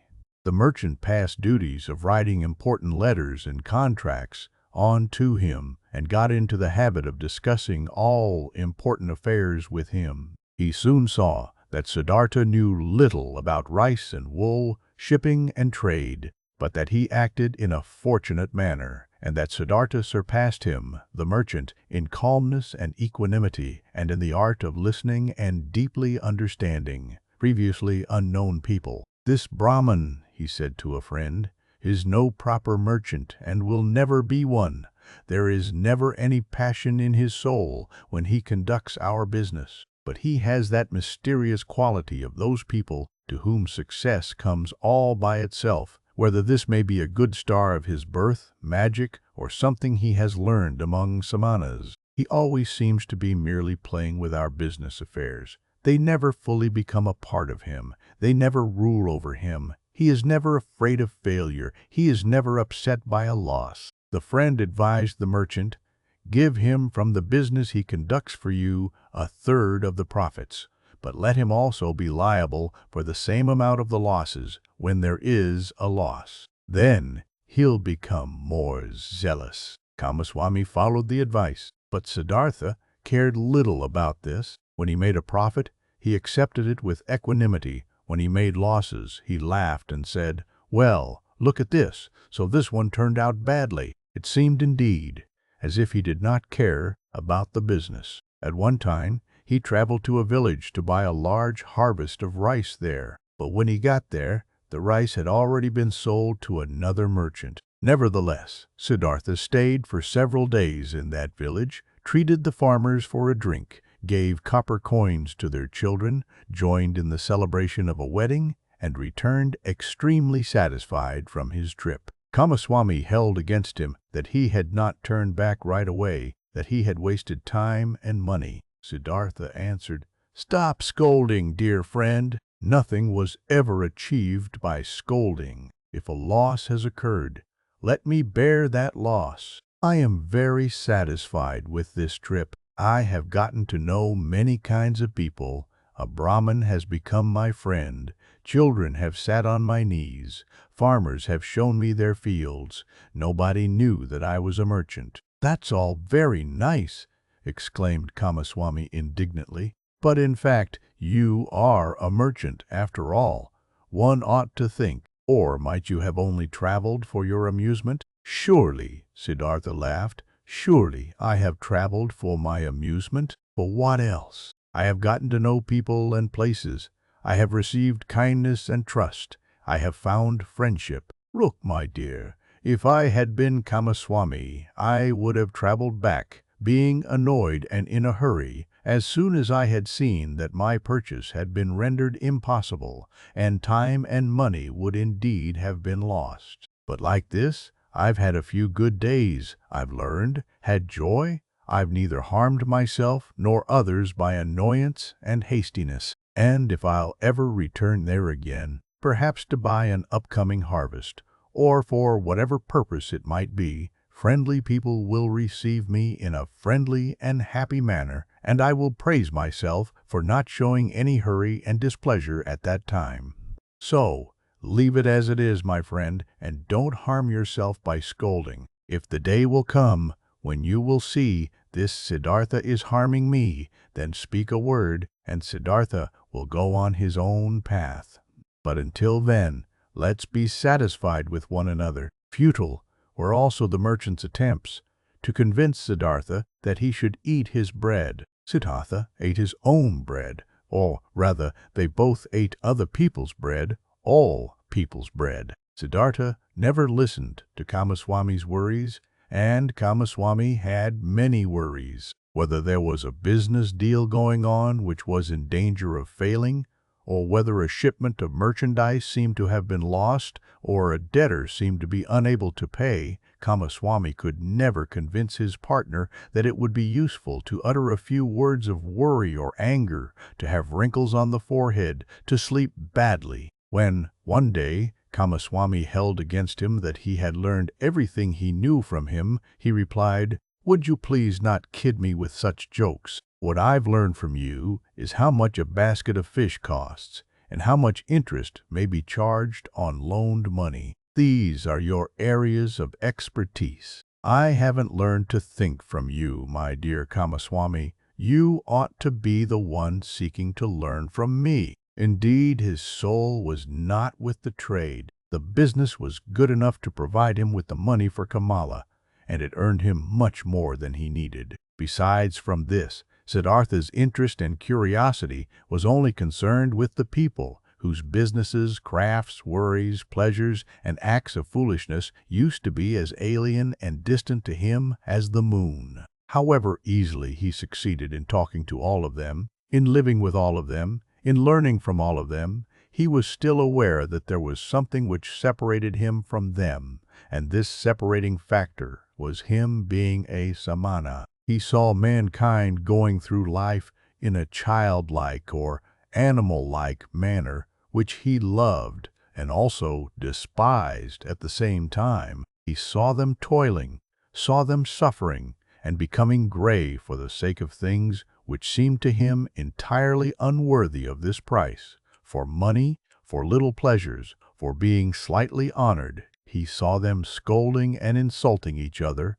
He saw them complaining about pain, at which a samana would only smile, and suffering because of deprivations which a samana would not feel. He was open to everything these people brought his way. Welcome was the merchant who offered him linen for sale.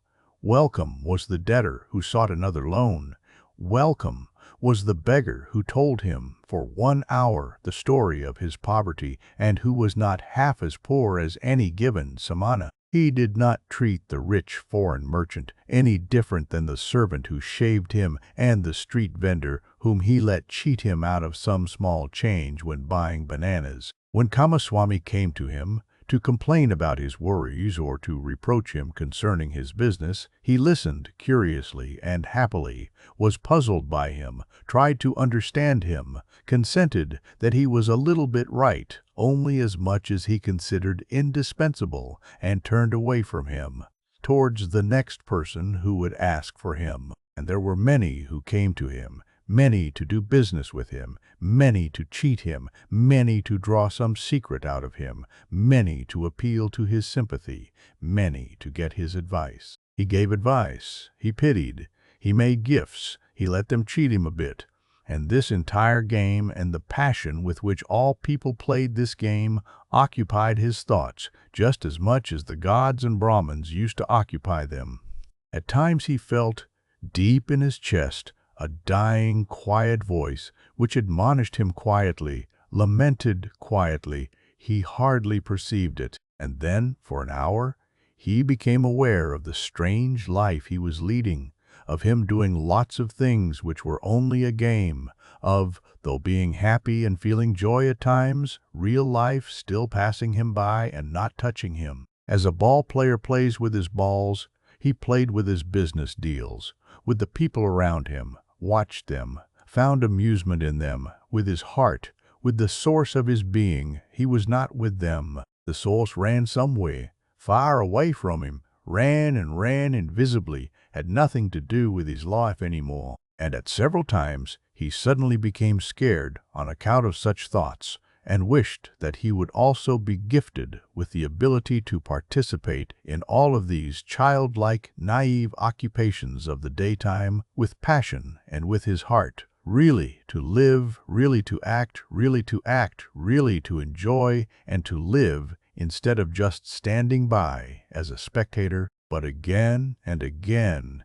he came back to beautiful Kamala, learned the art of love, practiced the cult of lust, in which more than in anything else, giving and taking becomes one, chatted with her, learned from her, gave her advice, received advice. She understood him better than Govinda used to understand him. She was more similar to him. Once he said to her, "You are like me. You are different from most people. You are Kamala, nothing else. And inside of you there is a peace and refuge to which you can go at every hour of the day and be at home at yourself, as I can also do. Few people have this, and yet all could have it." "Not all people are smart," said Kamala. "No," said Siddhartha, "that's not the reason why. Kamaswami is just as smart as I, and still has no refuge in himself. Others have it who are small children with respect to their mind. Most people, Kamala, are like a falling leaf, which is blown and is turning around through the air, and wavers and tumbles to the ground. But others, a few, are like stars. They go on a fixed course. No wind reaches them. In themselves they have their law and their course. Among all the learned men and Samanas, of which I knew many, there was one of this kind, a perfected one. I'll never be able to forget him. It is that Gotama, the exalted one, who is spreading those teachings. Thousands of followers are listening to his teachings every day, follow his instructions every hour, but they are all falling leaves, not in themselves. They have teachings and a law." Kamala looked at him with a smile. "Again, you're talking about him," she said. "Again, you're having a Samanas thoughts." Siddhartha said nothing, and they played the game of love, one of the 30 or 40 different games Kamala knew. Her body was flexible like that of a jaguar, and, like the bow of a hunter, he who had learned from her how to make love was knowledgeable of many forms of lust, many secrets. For a long time she played with Siddhartha, enticed him, rejected him, forced him, embraced him, enjoyed his masterful skills, until he was defeated and rested exhausted by her side. The courtesan bent over him, took a long look at his face, at his eyes, which had grown tired. "You are the best lover," she said thoughtfully, "I ever saw. You're stronger than others, more supple, more willing. You've learned my art well, Siddhartha. At some time, when I'll be older, I'd want to bear your child. And yet, my dear, You've remained a samana, and yet you do not love me. You love nobody. Isn't it so? It might very well be so, Siddhartha said tiredly. I am like you. You also do not love. How else could you practice love as a craft? Perhaps people of our kind can't love. The childlike people can. That's their secret. For a long time, Siddhartha had lived the life of the world and of lust, though without being a part of it. His senses, which he had killed off in hot years as a samana, had awoken again. He had tasted riches, had tasted lust, had tasted power. Nevertheless, he had still remained in his heart for a long time. A samana, being smart, had realized this quite right. It was still the art of thinking, of waiting, of fasting which guided his life. Still, the people of the world, the childlike people, had remained alien to him, as he was alien to them. Years passed by. Surrounded by the good life, Siddhartha hardly felt them fading away. He had become rich. For quite a while he possessed a house of his own and his own servants, and a garden before the city by the river. The people liked him. They came to him whenever they needed money or advice, but there was nobody close to him except Kamala. That high, bright state of being awake which he had experienced that one time at the height of his youth, in those days after Gotama's sermon, after the separation from Govinda, that tense expectation, that proud state of standing alone without teachings and without teachers, that supple willingness to listen to the divine voice in his own heart, had slowly become a memory, had been fleeting, distant, and quiet. The holy source murmured, which used to be near, which used to murmur within himself. Nevertheless, many things he had learned from the Samanas, he had learned from Gotama, he had learned from his father, the Brahman, had remained within him for a long time afterwards. Moderate living, joy of thinking, hours of meditation, secret knowledge of the self, of his eternal entity, which is neither body nor consciousness. Many a part of this he still had, but one part after another had been submerged and had gathered dust. Just as a potter's wheel, once it has been set in motion, will keep on turning for a long time and only slowly lose its vigor and come to a stop. Thus, Siddhartha's soul had kept on turning the wheel of asceticism, the wheel of thinking, the wheel of differentiation for a long time, still turning, but it turned slowly and hesitantly and was close to coming to a standstill. Slowly, like humidity entering the dying stem of a tree, filling it slowly and making it rot. The world and sloth had entered Siddhartha's soul. Slowly it filled his soul, made it heavy, made it tired, put it to sleep. On the other hand, his senses had become alive. There was much they had learned, much they had experienced. Siddhartha had learned to trade, to use his power over people, to enjoy himself with a woman. He had learned to wear beautiful clothes, to give orders to servants, to bathe in perfumed waters. He had learned to eat tenderly and carefully prepared food, even fish, even meat and poultry, spices and sweets, and to drink wine, which causes sloth and forgetfulness. He had learned to play with dice and on a chessboard, to watch dancing girls, to have himself carried about in a sedan chair, to sleep on a soft bed, but still he had felt different from and superior to the others. Always he had watched them with some mockery, some mocking disdain, with the same disdain which a samana constantly feels for the people of the world. When Kamaswami was ailing, when he was annoyed, when he felt insulted, when he was vexed by his worries as a merchant, Siddhartha had always watched it with mockery. Just slowly and imperceptibly, as the harvest seasons and rainy seasons passed by, his mockery had become more tired. His superiority had become more quiet. Just slowly, among his growing riches, Siddhartha had assumed something of the childlike people's ways for himself, something of their childlikeness and of their fearfulness. And yet he envied them just the more similar he became to them. He envied them for the one thing that was missing from him and that they had, the importance they were able to attach to their lives, the amount of passion in their joys and fears, the fearful but sweet happiness of being constantly in love. These people were all of the time in love with themselves, with women, with their children, with honors or money, with plans or hopes. But he did not learn this from them, this out of all things, this joy of a child and this foolishness of a child. He learned from them out of all things, the unpleasant ones, which he himself despised. It happened more and more often that, in the morning after having had company the night before, he stayed in bed for a long time, felt unable to think and tired. It happened that he became angry and impatient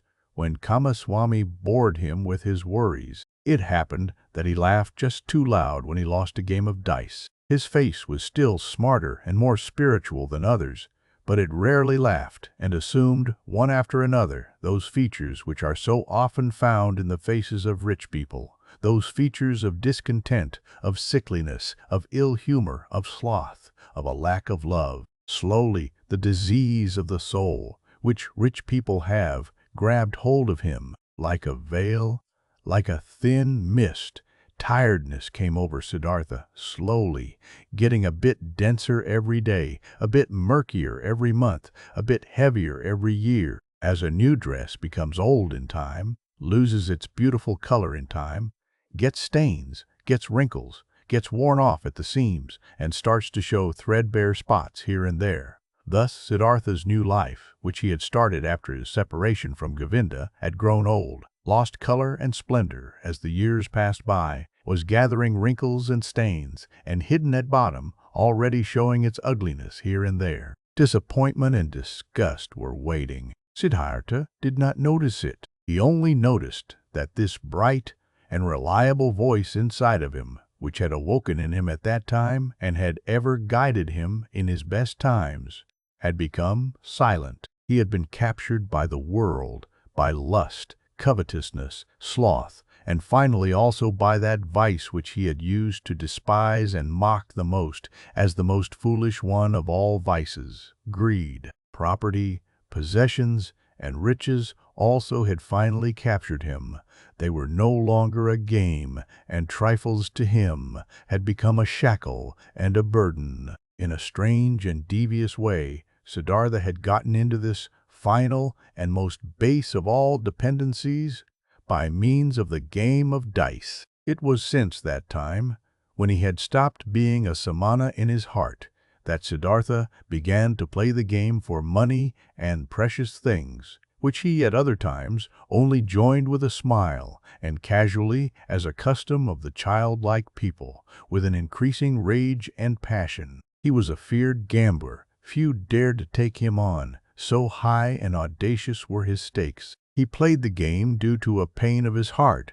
Losing and wasting his wretched money in the game brought him an angry joy. In no other way he could demonstrate his disdain for wealth, the merchant's false god, more clearly and more mockingly. Thus he gambled with high stakes and mercilessly, hating himself, mocking himself, won thousands, threw away thousands, lost money, lost jewelry, lost a house in the country, won again, lost again. That fear, that terrible and petrifying fear which he felt while he was rolling the dice, while he was worried about losing high stakes, that fear he loved and sought to always renew it, always increase it, always get it to a slightly higher level, for in this feeling alone he still felt something like happiness, something like an intoxication, something like an elevated form of life in the midst of his saturated, lukewarm, dull life. And after each big loss, his mind was set on new riches,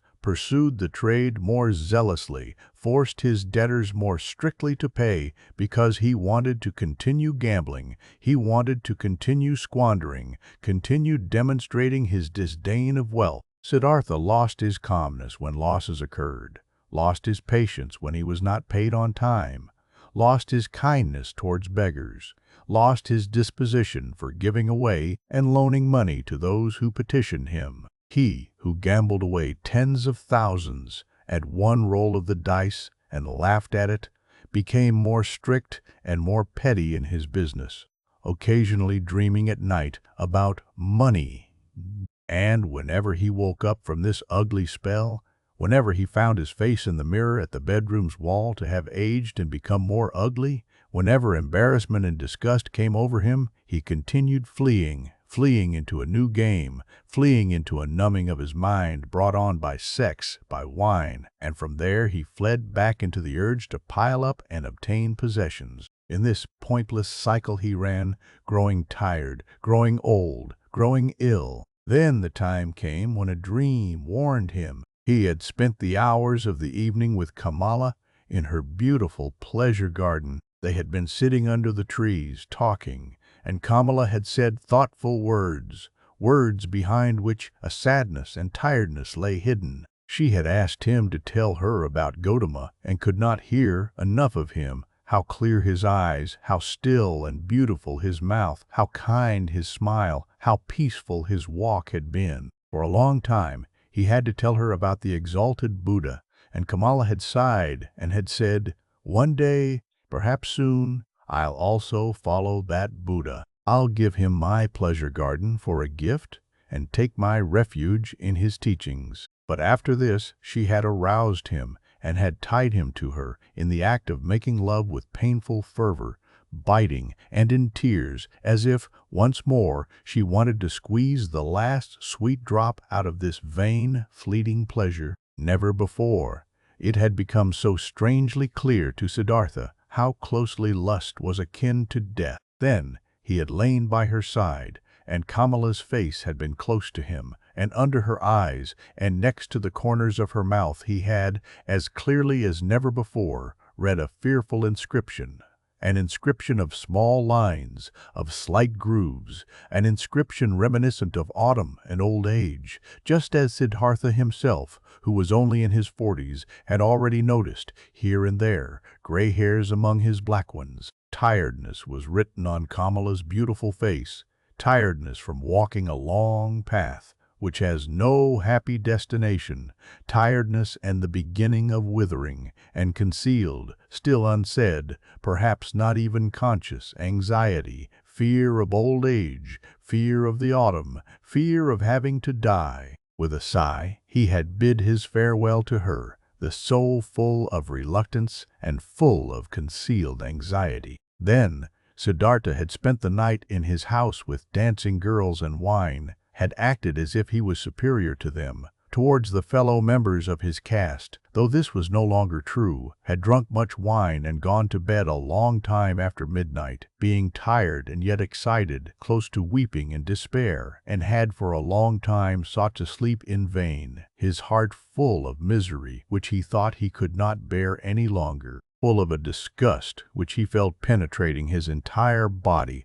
like the lukewarm, repulsive taste of the wine, the just too sweet, dull music, the just too soft smile of the dancing girls, the just too sweet scent of their hair and breasts. But more than by anything else, he was disgusted by himself, by his perfumed hair, by the smell of wine from his mouth, by the flabby tiredness and listlessness of his skin, like when someone who has eaten and drunk far too much vomits it back up again with agonizing pain, and is nevertheless glad about the relief. Thus this sleepless man wished to free himself of these pleasures, these habits, and all of this pointless life and himself, in an immense burst of disgust. Not until the light of the morning and the beginning of the first activities in the street before his city house, he had slightly fallen asleep, had found for a few moments a half-unconsciousness, a hint of sleep.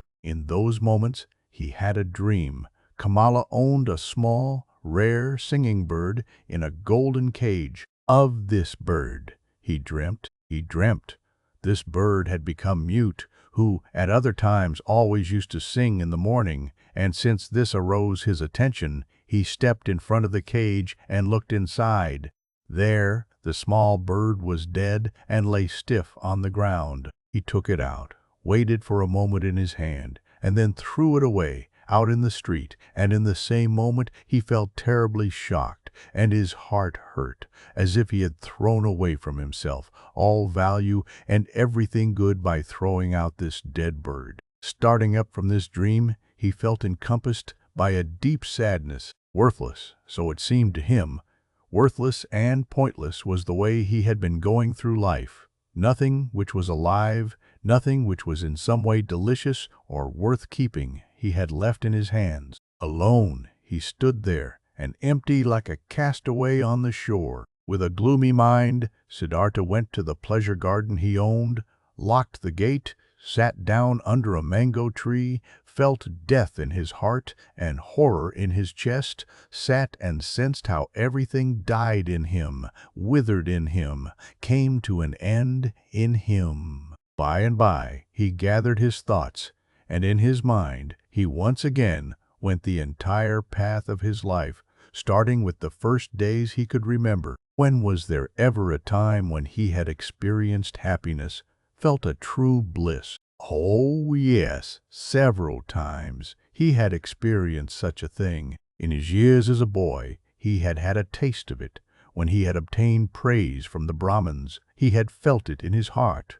There is a path in front of the one who has distinguished himself in the recitation of the holy verses, in the dispute with the learned ones, as an assistant in the offerings. Then he had felt it in his heart.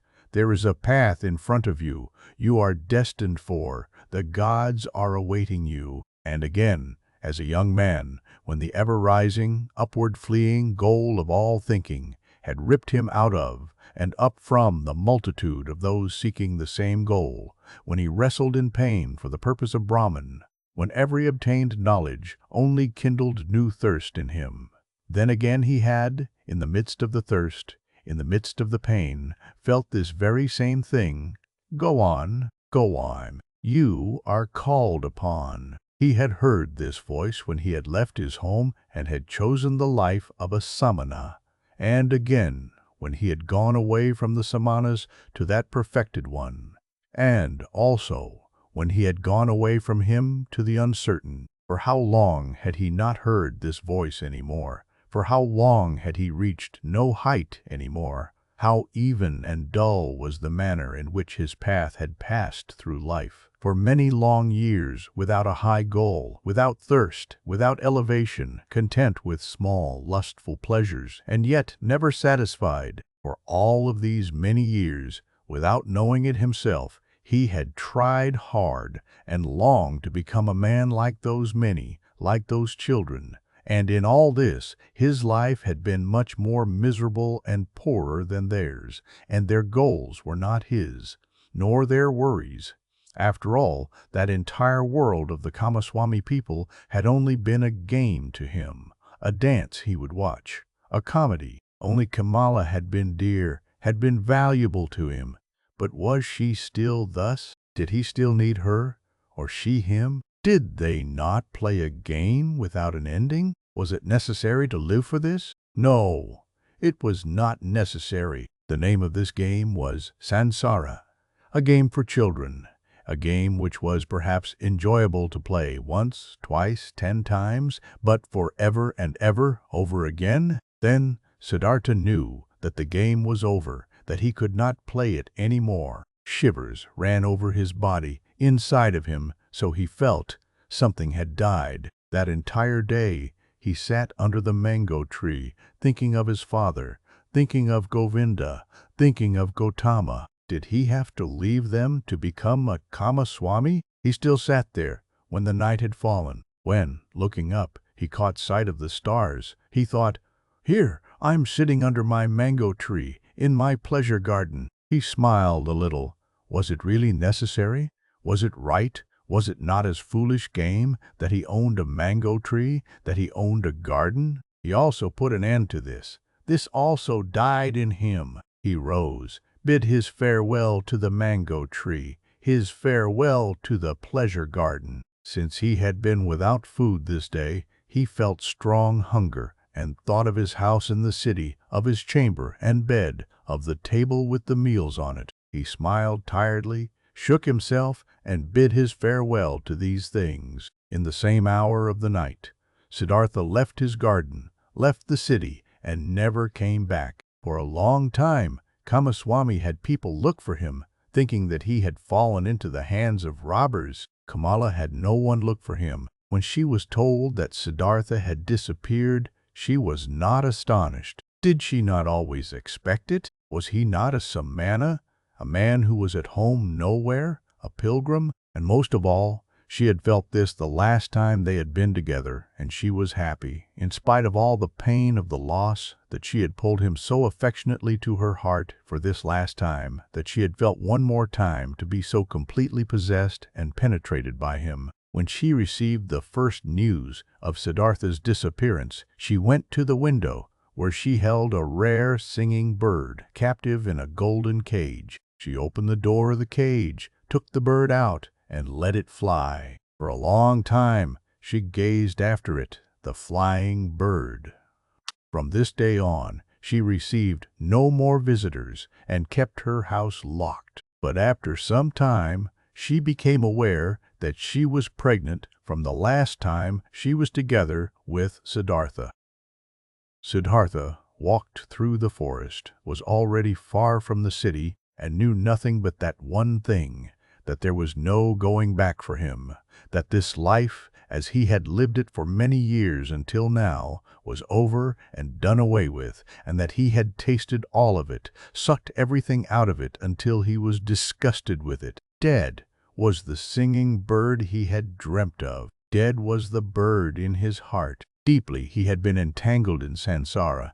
He had sucked up disgust and death from all sides into his body, like a sponge sucks up water until it is full. And full he was, full of the feeling of, been sick of it, full of misery, full of death. There was nothing left in this world which could have attracted him, given him joy, given him comfort. Passionately he wished to know nothing about himself any more, to have rest, to be dead. If there only was a lightning bolt to strike him dead, if there only was a tiger to devour him, if there only was a wine, a poison which would numb his senses, bring him forgetfulness and sleep, and no awakening from that. Was there still any kind of filth he had not soiled himself with, a sin or foolish act he had not committed, a dreariness of the soul he had not brought upon himself? Was it still at all possible to be alive? Was it possible to breathe in again and again,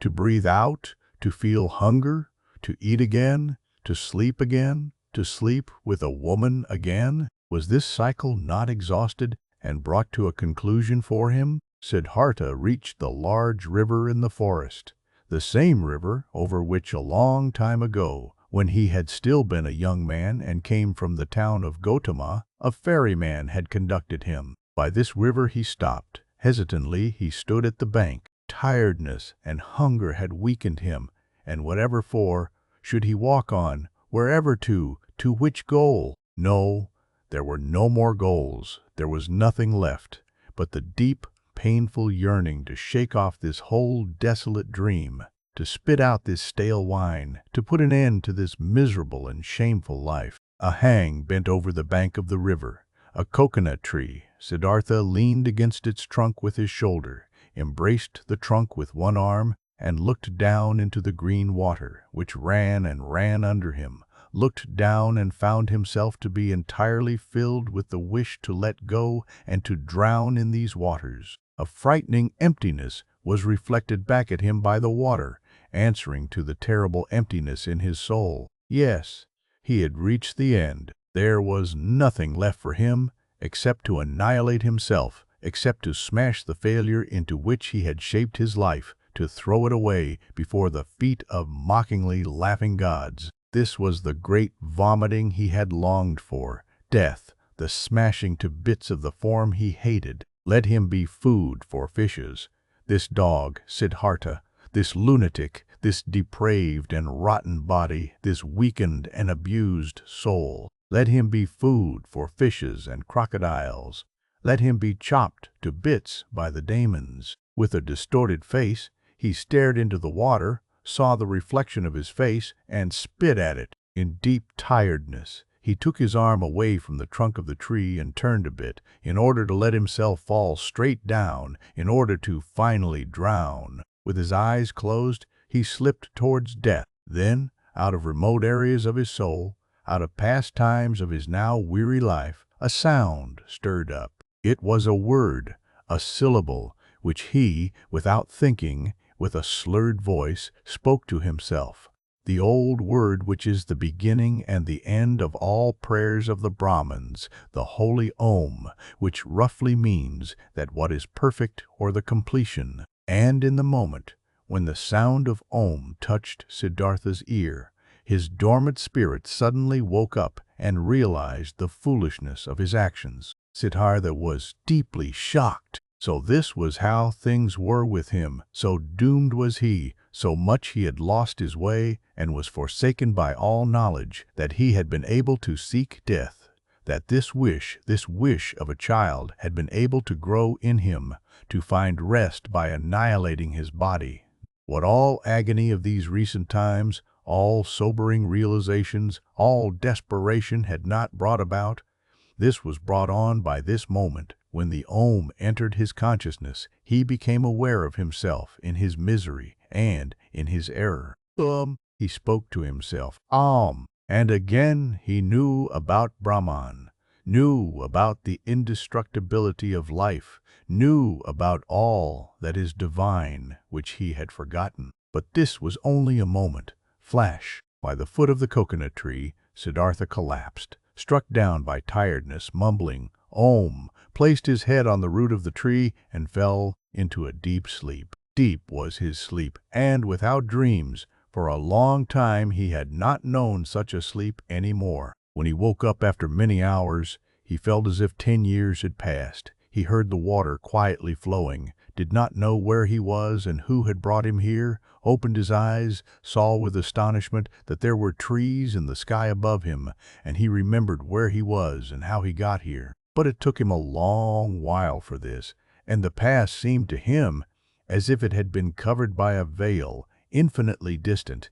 infinitely far away, infinitely meaningless. He only knew that his previous life, in the first moment when he thought about it, this past life seemed to him like a very old, previous incarnation, like an early pre-birth of his present self, that his previous life had been abandoned by him, that, full of disgust and wretchedness, he had even intended to throw his life away, but that by a river, under a coconut tree, he had come to his senses, the holy word Om on his lips, that then he had fallen asleep and had now woken up and was looking at the world as a new man. Quietly he spoke the word Om to himself, speaking which he had fallen asleep, and it seemed to him as if his entire long sleep had been nothing but a long meditative recitation of Om, a thinking of Om, a submergence and complete entering into Om, into the nameless, the perfected. What a wonderful sleep had this been! Never before by sleep he had been thus refreshed, thus renewed, thus rejuvenated. Perhaps he had really died, had drowned and was reborn in a new body? But no, he knew himself, he knew his hands and his feet, knew the place where he lay, knew this self in his chest, this Siddhartha, the eccentric, the weird one. But this Siddhartha was nevertheless transformed, was renewed, was strangely well-rested, strangely awake, joyful and curious. Siddhartha straightened up. Then he saw a person sitting opposite to him, an unknown man, a monk in a yellow robe with a shaven head, sitting in the position of pondering. He observed the man, who had neither hair on his head nor a beard, and he had not observed him for long when he recognized this monk as Govinda, the friend of his youth, Govinda who had taken his refuge with the exalted Buddha. Govinda had aged, he too, but still his face bore the same features, expressed zeal, faithfulness, searching, timidness. But when Govinda now, sensing his gaze, opened his eyes and looked at him, Siddhartha saw that Govinda did not recognize him. Govinda was happy to find him awake. Apparently, he had been sitting here for a long time and been waiting for him to wake up, though he did not know him. I have been sleeping, said Siddhartha. However did you get here? You have been sleeping, answered Govinda. It is not good to be sleeping in such places, where snakes often are, and the animals of the forest have their paths. I, O sir, am a follower of the exalted Gotama, the Buddha, the Sakyamuni, and have been on a pilgrimage together with several of us on this path when I saw you lying and sleeping in a place where it is dangerous to sleep. Therefore I sought to wake you up, O sir, and since I saw that your sleep was very deep, I stayed behind from my group and sat with you. And then, so it seems, I have fallen asleep myself. I, who wanted to guard your sleep. Badly I have served you. Tiredness has overwhelmed me. But now that you're awake, let me go to catch up with my brothers. I thank you, Samana, for watching out over my sleep, spoke Siddhartha. You're friendly, you followers of the Exalted One. Now you may go then. I'm going, sir. May you, sir, always be in good health. I thank you, Samana. Govinda made the gesture of a salutation and said, Farewell. Farewell, Govinda, said Siddhartha. The monk stopped. Permit me to ask, sir, from where do you know my name? Now, Siddhartha smiled, I know you, O Govinda, from your father's hut, and from the school of the Brahmins, and from the offerings, and from our walk to the Samanas, and from that hour when you took your refuge with the Exalted One in the grove, Jetavana. You're Siddhartha, Govinda exclaimed loudly. Now, I'm recognizing you, and don't comprehend any more how I couldn't recognize you right away. Be welcome, Siddhartha. My joy is great to see you again. It also gives me joy to see you again. You've been the guard of my sleep. Again, I thank you for this, though I wouldn't have required any guard. Where are you going to, old friend? I'm going nowhere. We monks are always traveling. Whenever it is not the rainy season, we always move from one place to another, live according to the rules of the teachings passed on to us, accept alms, move on. It is always like this. But you, Siddhartha, where are you going to? Quoth Siddhartha. With me too, friend. It is as it is with you. I'm going nowhere. I'm just traveling. I'm on a pilgrimage. Govinda spoke. You're saying you're on a pilgrimage, and I believe you. But forgive me, O Siddhartha, you do not look like a pilgrim. You're wearing a rich man's garments. You're wearing the shoes of a distinguished gentleman, and your hair, with the fragrance of perfume, is not a pilgrim's hair, not the hair of a samana. Right so, my dear, you have observed.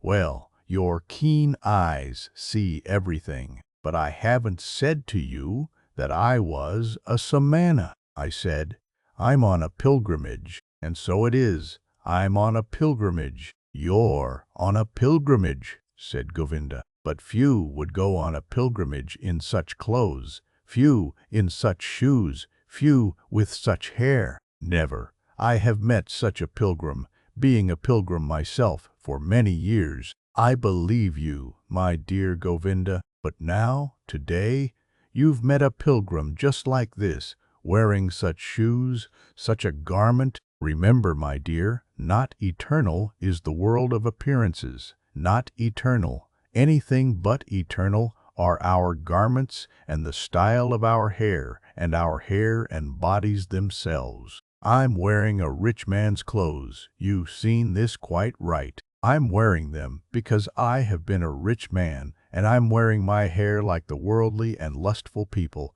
for I have been one of them. And now, Siddhartha, what are you now? I don't know it. I don't know it, just like you. I'm traveling. I was a rich man, and am no rich man anymore. And what I'll be tomorrow, I don't know. You've lost your riches? I've lost them, or they me. They somehow happened to slip away from me. Ho! The wheel of physical manifestations is turning quickly, Govinda.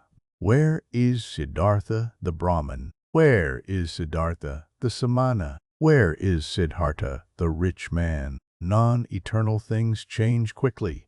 Govinda, you know it. Govinda looked at the friend of his youth for a long time with doubt in his eyes. After that, he gave him the salutation which one would use on a gentleman and went on his way. With a smiling face, Siddhartha watched him leave. He loved him still, this faithful man, this fearful man. And how could he not have loved everybody and everything in this moment, in the glorious hour after his wonderful sleep, filled with Om, the enchantment which had happened inside of him in his sleep, and by means of the Om was this very thing that he loved everything, that he was full of joyful love for everything he saw. And it was this very thing, so it seemed to him now, which had been his sickness before, that he was not able to love anybody or anything. With a smiling face, Siddhartha watched the leaving monk. The sleep had strengthened him much,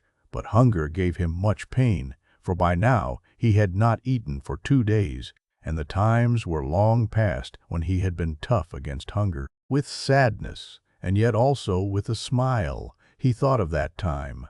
Ho! In those days, so he remembered, he had boasted of 3 things to Kamala, had been able to do 3 noble and undefeatable feats, fasting, waiting, thinking. These had been his possessions, his power and strength, his solid staff. In the busy, laborious years of his youth, he had learned these 3 feats, nothing else. And now they had abandoned him. None of them was his anymore, neither fasting, nor waiting, nor thinking. For the most wretched things, he had given them up, for what fades most quickly, for sensual lust, for the good life, for riches. His life had indeed been strange. And now, so it seemed, now he had really become a childlike person. Siddhartha thought about his situation. Thinking was hard on him. He did not really feel like it, but he forced himself. Now, he thought, since all these most easily perishing things have slipped from me again, now I'm standing here under the sun again, just as I have been standing here, a little child. Nothing is mine. I have no abilities. There is nothing I could bring about. I have learned nothing. How wondrous is this! Now that I'm no longer young, that my hair is already half gray, that my strength is fading, now I'm starting again at the beginning, and as a child. Again he had to smile. Yes, his fate had been strange. Things were going downhill with him, and now he was again facing the world void, and naked and stupid. But he could not feel sad about this. No, he even felt a great urge to laugh about himself, to laugh about this strange, foolish world. Things are going downhill with you, he said to himself, and laughed about it. And as he was saying it, he happened to glance at the river, and he also saw the river going downhill, always moving on downhill, and singing and being happy through it all. He liked this. Well, kindly, he smiled at the river. Was this not the river in which he had intended to drown himself in past times, 100 years ago? Or had he dreamed this? Wondrous indeed was my life, so he thought. Wondrous detours it has taken. As a boy, I had only to do with gods and offerings. As a youth, I had only to do with asceticism, with thinking and meditation, with searching for Brahman, worshipped the eternal in the Atman. But as a young man, I followed the penitents, lived in the forest, suffered of heat and frost, learned to hunger, taught my body to become dead. Wonderfully, soon afterwards, insight came towards me in the form of the great Buddha's teachings. I felt the knowledge of the oneness of the world circling in me like my own blood. But I also had to leave Buddha and the great knowledge. I went and learned the art of love with Kamala, learned trading with Kamaswami, piled up money, wasted money, learned to love my stomach, learned to please my senses. I had to spend many years losing my spirit, to unlearn thinking again, to forget the oneness. Isn't it just as if I had turned slowly and on a long detour from a man into a child, from a thinker into a childlike person? And yet, this path has been very good, and yet, the bird in my chest has not died. But what a path has this been! I had to pass through so much stupidity, through so much vice, through so many errors, through so much disgust and disappointments and woe, just to become a child again and to be able to start over. But it was right. So, my heart says yes to it. My eyes smile to it. I've had to experience despair. I've had to sink down to the most foolish one of all thoughts, to the thought of suicide, in order to be able to experience divine grace, to hear Om again, to be able to sleep properly and awake properly again. I had to become a fool, to find Atman in me again. I had to sin, to be able to live again. Where else might my path lead me to? It is foolish, this path. It moves in loops. Perhaps it is going around in a circle. Let it go as it likes. I want to take it. Wonderfully. He felt joy rolling like waves in his chest. Wherever from, he asked his heart, where from did you get this happiness? Might it come from that long, good sleep which has done me so good, or from the word Om, which I said, or from the fact that I have escaped, that I have completely fled, that I am finally free again and am standing like a child under the sky? Oh, how good is it to have fled, to have become free. How clean and beautiful is the air here. How good to breathe. There, where I ran away from, there everything smelled of ointments, of spices, of wine, of excess, of sloth. How I hated this world of the rich, of those who revel in fine food, of the gamblers. How I hated myself for staying in this terrible world for so long. How I hated myself. Have deprived, poisoned, tortured myself, have made myself old and evil. No, never again I will, as I used to like doing so much, delude myself into thinking that Siddhartha was wise. But this one thing I have done well, this I like, this I must praise, that there is now an end to that hatred against myself, to that foolish and dreary life. I praise you, Siddhartha. After so many years of foolishness, you have once again had an idea, have done something, have heard the bird in your chest singing, and have followed it. Thus he praised himself, found joy in himself, listened curiously to his stomach, which was rumbling with hunger. He had now, so he felt, in these recent times and days, completely tasted and spit out, devoured up to the point of desperation and death, a piece of suffering, a piece of misery. Like this, it was good. For much longer, he could have stayed with Kamaswami, made money, wasted money, filled his stomach, and let his soul die of thirst. For much longer he could have lived in this soft, well-upholstered hell, if this had not happened, the moment of complete hopelessness and despair. That most extreme moment when he hung over the rushing waters and was ready to destroy himself, that he had felt this despair, this deep disgust, and that he had not succumbed to it, that the bird, the joyful source and voice in him, was still alive. After all, this was why he felt joy, this was why he laughed, this was why his face was smiling brightly under his hair, which had turned gray. It is good, he thought, to get a taste of everything for oneself, which one needs to know, that lust for the world and riches do not belong to the good things. I have already learned as a child. I have known it for a long time, but I have experienced only now, and now I know it. Don't just know it in my memory, but in my eyes, in my heart, in my stomach. Good for me to know this. For a long time, he pondered his transformation, listened to the bird as it sang for joy. Had not this bird died in him? Had he not felt its death? No! Something else from within him had died, something which already for a long time had yearned to die. Was it not this, what he used to intend to kill in his ardent years as a penitent? Was this not his self, his small, frightened, and proud self, he had wrestled with for so many years, which had defeated him again and again, which was back again after every killing, prohibited joy, felt fear. Was it not this, which today had finally come to its death here in the forest by this lovely river? Was it not due to this death that he was now like a child, so full of trust, so without fear, so full of joy? Now Siddhartha also got some idea of why he had fought this self in vain, as a Brahmin, as a penitent. Too much knowledge had held him back, too many holy verses, too many sacrificial rules, too much self-castigation,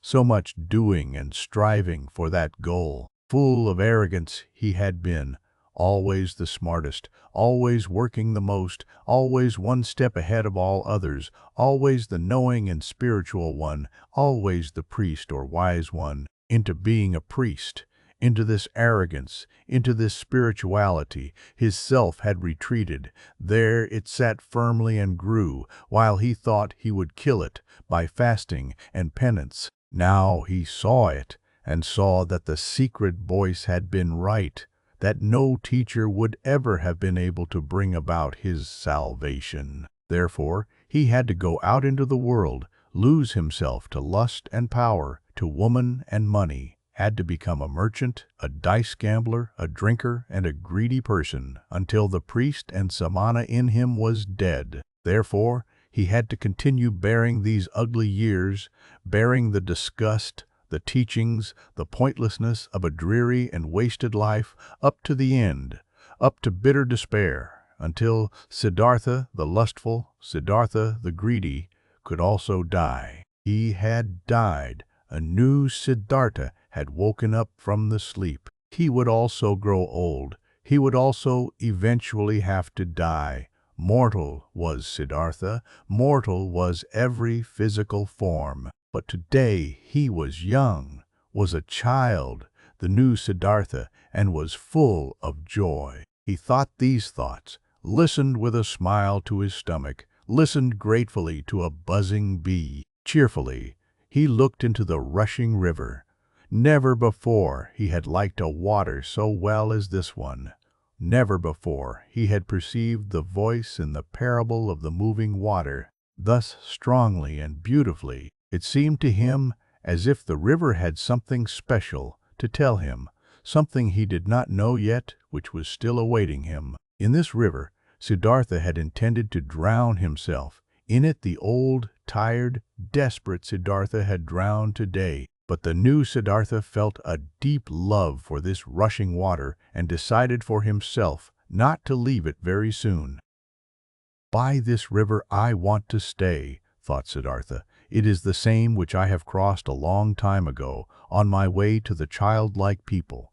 A friendly ferryman had guided me then. He is the one I want to go to. Starting out from his hut, my path had led me at that time into a new life, which had now grown old and is dead. My present path, my present new life, shall also take its start there. Tenderly, he looked into the rushing water, into the transparent green, into the crystal lines of its drawing, so rich in secrets. Bright pearls he saw rising from the deep, quiet bubbles of air, floating on the reflecting surface, the blue of the sky being depicted in it. With 1,000 eyes, the river looked at him, with green ones, with white ones, with crystal ones, with sky blue ones. How did he love this water? How did it delight him? How grateful was he to it? In his heart, he heard the voice talking, which was newly awaking, and it told him, "Love this water, stay near it, learn from it." Oh, yes, he wanted to learn from it. He wanted to listen to it. He who would understand this water and its secrets, so it seemed to him, would also understand many other things, many secrets, all secrets. But out of all secrets of the river, he today only saw one. This one touched his soul. He saw this water ran and ran, incessantly it ran, and was nevertheless always there, was always at all times the same, and yet new in every moment.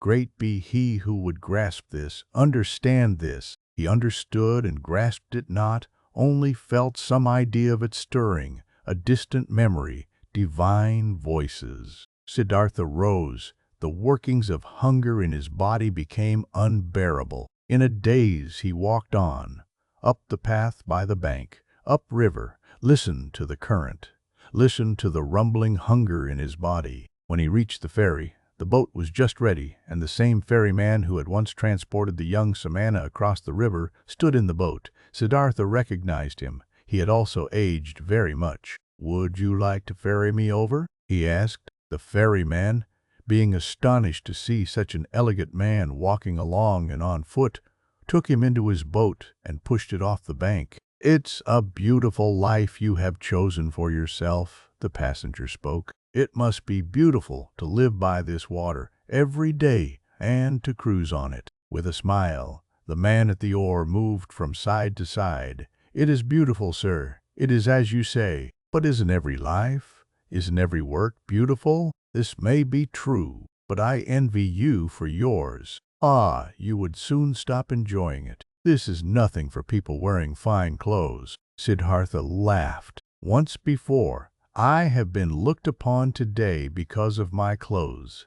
I have been looked upon with distrust. Wouldn't you, ferryman, like to accept these clothes, which are a nuisance to me, from me? For you must know, I have no money to pay your fare." "You're joking, sir," the ferryman laughed. "I'm not joking, friend. Behold, once before, you have ferried me across this water in your boat for the immaterial reward of a good deed. Thus, do it today as well, and accept my clothes for it." "And do you, sir, intend to continue traveling without clothes?" "Ah, most of all, I wouldn't want to continue traveling at all. Most of all, I would rather you, ferryman, gave me an old loincloth and kept me with you as your assistant, or rather, as your trainee, for I'll have to learn first how to handle the boat." For a long time, the ferryman looked at the stranger, searching. "Now I recognize you," he finally said. "At one time, you've slept in my hut. This was a long time ago, possibly more than 20 years ago, and you've been ferried across the river by me, and we parted like good friends. Haven't you been a Samana? I can't think of your name anymore." "My name is Siddharta, and I was a Samana when you've last seen me. So be welcome, Siddhartha. My name is Vasudeva. You will, so I hope, be my guest today as well, and sleep in my hut and tell me where you're coming from and why these beautiful clothes are such a nuisance to you." They had reached the middle of the river, and Vasudeva pushed the oar with more strength in order to overcome the current. He worked calmly, his eyes fixed in on the front of the boat with brawny arms. Siddhartha sat and watched him and remembered how once before, on that last day of his time as a Samana, love for this man had stirred in his heart. Gratefully, he accepted Vasudeva's invitation. When they had reached the bank, he helped him to tie the boat to the stakes. After this, the ferryman asked him to enter the hut, offered him bread and water, and Siddhartha ate with eager pleasure, and also ate with eager pleasure of the mango fruits Vasudeva offered him. Afterwards, it was almost the time of the sunset. They sat on a log by the bank, and Siddhartha told the ferryman about where he originally came from and about his life as he had seen it before. His eyes today, in that hour of despair, until late at night, lasted his tale. Vasudeva listened with great attention. Listening carefully, he let everything enter his mind, birthplace and childhood, all that learning, all that searching, all joy, all distress. This was among the ferryman's virtues, one of the greatest. Like only a few, he knew how to listen. Without him having spoken a word, the speaker sensed how Vasudeva let his words enter his mind, quiet, open, waiting, how he did not lose a single one, awaited not a single one with impatience, did not add his praise or rebuke, was just listening. Siddhartha felt, What a happy fortune it is to confess to such a listener, to bury in his heart his own life, his own search, his own suffering. But in the end of Siddhartha's tale, when he spoke of the tree by the river, and of his deep fall, of the holy Om, and how he had felt such a love for the river after his slumber, the ferryman listened with twice the attention, entirely and completely absorbed by it, with his eyes closed. But when Siddhartha fell silent, and a long silence had occurred, then Vasudeva said, "It is as I thought. The river has spoken to you. It is your friend as well. It speaks to you as well. That is good. That is very good. Stay with me, Siddhartha, my friend. I used to have a wife. Her bed was next to mine, but she has died a long time ago. For a long time I have lived alone. Now you shall live with me. There is space and food for both." "I thank you," said Siddhartha. "I thank you and accept. And I also thank you for this, Vasudeva, for listening to me so well. These people are rare who know how to listen, and I did not meet a single one who knew it as well as you did. I will also learn in this respect from you." "You will learn it," spoke Vasudeva, "but not from me. The river has taught me to listen. From it you will learn it as well. It knows everything. The river, everything can be learned from it.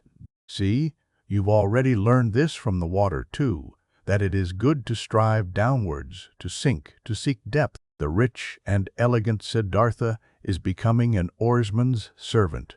The learned Brahman Siddhartha becomes a ferryman. This has also been told to you by the river. You'll learn that other thing from it as well," quoth Siddhartha after a long pause. "What other thing, Vasudeva?" Vasudeva rose. "It is late," he said. "Let's go to sleep. I can't tell you that other thing, old friend. You'll learn it, or perhaps you know it already. See, I'm no learned man. I have no special skill in speaking. I also have no special skill in thinking. All I'm able to do is to listen and to be godly. I have learned nothing else. If I was able to say and teach it, I might be a wise man, but like this, I am only a ferryman, and it is my task to ferry people across the river. I have transported many, thousands, and to all of them my river has been nothing but an obstacle on their travels. They traveled to seek money and business,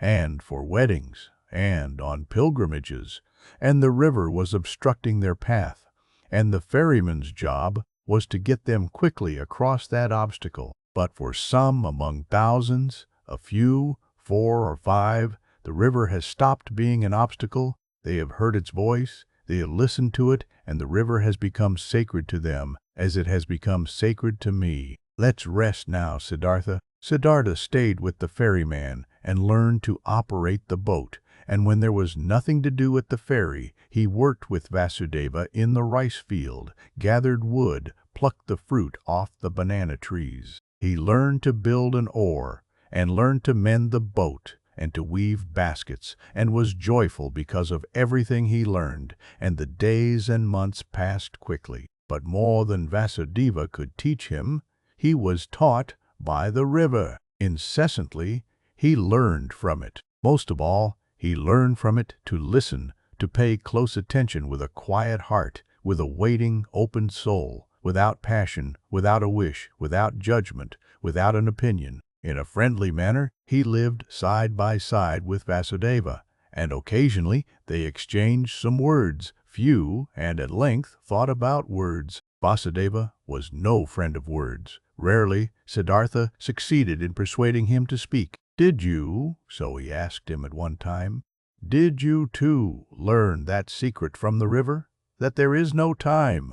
Vasudeva's face was filled with a bright smile. "Yes, Siddhartha," he spoke. "It is this what you mean, isn't it?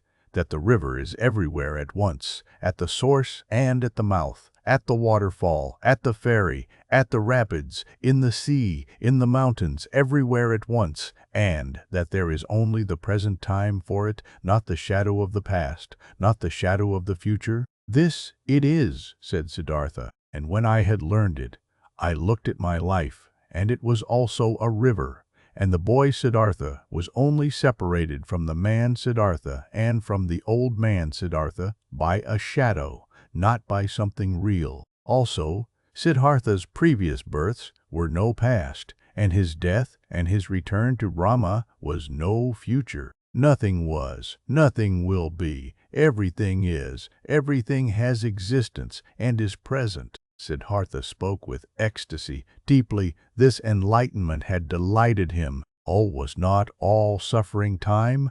Were not all forms of tormenting oneself and being afraid time? Was not everything hard, everything hostile in the world gone and overcome as soon as one had overcome time, as soon as time would have been put out of existence by one's thoughts? In ecstatic delight he had spoken. But Vasudeva smiled at him brightly and nodded in confirmation. Silently he nodded, brushed his hand over Siddhartha's shoulder, turned back to his work, and once again, when the river had just increased its flow in the rainy season and made a powerful noise, then said Siddhartha, "Isn't it so, old friend? The river has many voices, very many voices. Hasn't it the voice of a king, and of a warrior, and of a bull, and of a bird of the night, and of a woman giving birth, and of a sighing man, and 1,000 other voices more?" "So it is," Vasudeva nodded. "All voices of the creatures are in its voice. And do you know," Siddhartha continued, "what word it speaks when you succeed in hearing all of its 10,000 voices at once?" Happily, Vasudeva's face was smiling. He bent over to Siddhartha and spoke the holy Om into his ear, and this had been the very thing which Siddhartha had also been hearing, and time after time his smile became more similar to the ferryman's, became almost just as bright, almost just as thoroughly glowing with bliss, just as shining out of 1,000 small wrinkles, just as alike to a child's, just as alike to an old man's. Many travelers, seeing the two ferrymen, thought they were brothers. Often they sat in the evening together by the bank on the log, said nothing, and both listened to the water, which was no water to them, but the voice of life, the voice of what exists, of what is eternally taking shape. And it happened from time to time that both,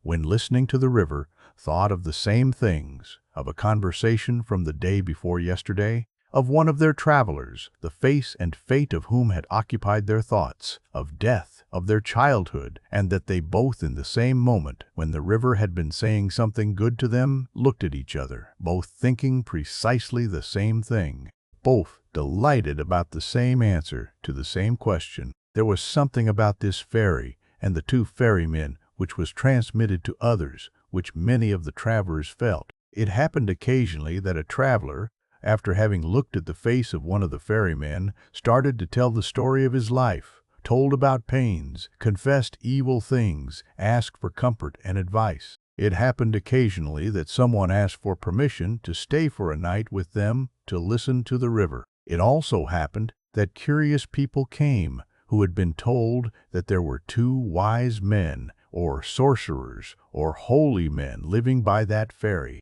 The curious people asked many questions, but they got no answers, and they found neither sorcerers nor wise men. They only found two friendly little old men who seemed to be mute and to have become a bit strange and gaga. And the curious people laughed and were discussing how foolishly and gullibly the common people were spreading such empty rumors. The years passed by, and nobody counted them. Then, at one time, monks came by on a pilgrimage, followers of Gotama, the Buddha, who were asking to be ferried across the river, and by them the ferrymen were told that they were most hurriedly walking back to their great teacher, for the news had spread. The exalted one was deadly sick and would soon die his last human death in order to become one with the salvation. It was not long, until a new flock of monks came along on their pilgrimage, and another one, and the monks, as well as most of the other travelers and people walking through the land, spoke of nothing else than of Gotama and his impending death. And as people are flocking from everywhere and from all sides, when they are going to war or to the coronation of a king, and are gathering like ants in droves, thus they flocked, like being drawn on by a magic spell, to where the great Buddha was awaiting his death, where the huge event was to take place, and the great perfected one of an era was to become one with the glory. Often, Siddhartha thought in those days of the dying wise man, the great teacher, whose voice had admonished nations and had awoken hundreds of thousands, whose voice he had also once heard, whose holy face he had also once seen with respect. Kindly, he thought of him, saw his path to perfection before his eyes, and remembered with a smile those words which he had once, as a young man, said to him, the Exalted One. They had been, so it seemed to him, proud and precocious words. With a smile, he remembered them. For a long time, he knew that there was nothing standing between Gotama and him anymore, though he was still unable to accept his teachings. No, there was no teaching a truly searching person, someone who truly wanted to find, could accept. But he who had found, he could approve of any teachings, every path, every goal. There was nothing standing between him and all the other thousand, any more who lived in that what is eternal, who breathed what is divine. On one of these days, when so many went on a pilgrimage to the dying Buddha, Kamala also went to him, who used to be the most beautiful of the courtesans. A long time ago, she had retired from her previous life, had given her garden to the monks of Gotama as a gift, had taken her refuge in the teachings, was among the friends and benefactors of the pilgrims. Together with Siddharta the boy, her son, she had gone on her way due to the news of the near death of Gotama, in simple clothes, on foot. With her little son, she was traveling by the river, but the boy had soon grown tired, desired to go back home, desired to rest, desired to eat, became disobedient, and started whining. Kamala often had to take a rest with him. He was accustomed to having his way against her. She had to feed him, had to comfort him, had to scold him. He did not comprehend why he had to go on this exhausting and sad pilgrimage with his mother to an unknown place, to a stranger who was holy and about to die. So what if he died? How did this concern the boy? The pilgrims were getting close to Vasudeva's ferry when little Siddhartha once again forced his mother to rest. She, Kamala herself, had also become tired, and while the boy was chewing a banana, she crouched down on the ground, closed her eyes a bit, and rested. But suddenly she uttered a wailing scream. The boy looked at her in fear and saw her face having grown pale from horror, and from under her dress a small, black snake fled, by which Kamala had been bitten. Hurriedly, they now both ran along the path in order to reach people and got near to the ferry. There Kamala collapsed and was not able to go any further. But the boy started crying miserably, only interrupting it to kiss and hug his mother, and she also joined his loud screams for help until the sound reached Vasudeva's ears, who stood at the ferry. Quickly, he came walking, took the woman on his arms, carried her into the boat. The boy ran along, and soon they all reached the hut where Siddhartha stood by the stove and was just lighting the fire. He looked up and first saw the boy's face, which wondrously reminded him of something, like a warning to remember something he had forgotten. Then he saw Kamala, whom he instantly recognized, though she lay unconscious in the ferryman's arms, and now he knew that it was his own son, whose face had been such a warning reminder to him, and the heart stirred in his chest. Kamala's wound was washed, but had already turned black, and her body was swollen. She was made to drink a healing potion. Her consciousness returned. She lay on Siddhartha's bed in the hut, and bent over her stood Siddhartha, who used to love her so much. It seemed like a dream to her. With a smile, she looked at her friend's face. Just slowly she realized her situation, remembered the bite,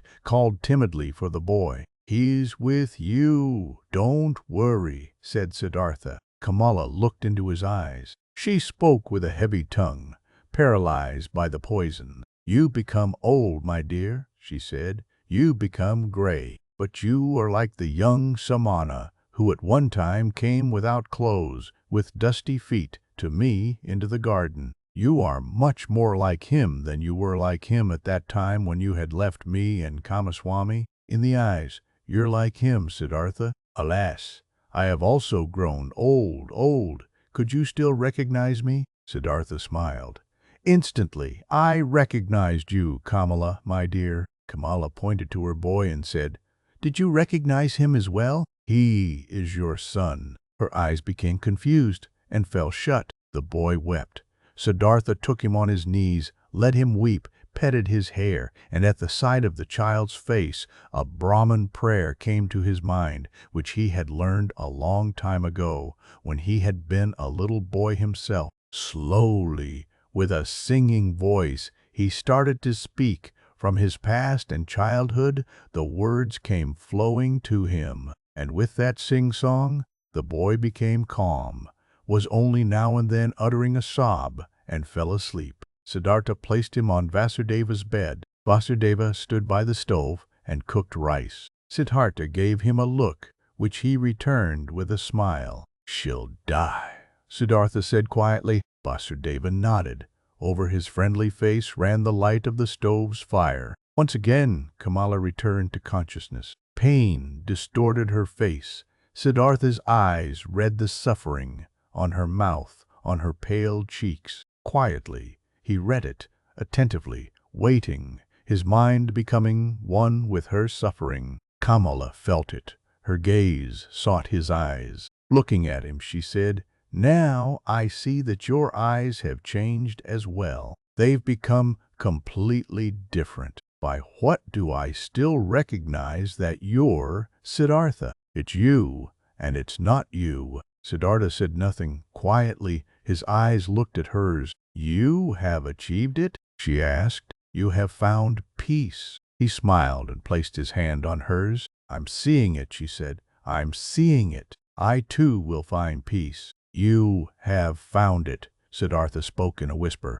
Kamala never stopped looking into his eyes. She thought about her pilgrimage to Gotama, which she wanted to take, in order to see the face of the perfected one, to breathe his peace. And she thought that she had now found him in his place, and that it was good, just as good, as if she had seen the other one. She wanted to tell this to him, but the tongue no longer obeyed her will. Without speaking, she looked at him, and he saw the life fading from her eyes. When the final pain filled her eyes and made them grow dim, when the final shiver ran through her limbs, his finger closed her eyelids. For a long time, he sat and looked at her peacefully dead face. For a long time, he observed her mouth, her old tired mouth, with those lips which had become thin, and he remembered that he used to, in the spring of his years, compare this mouth with a freshly cracked fig.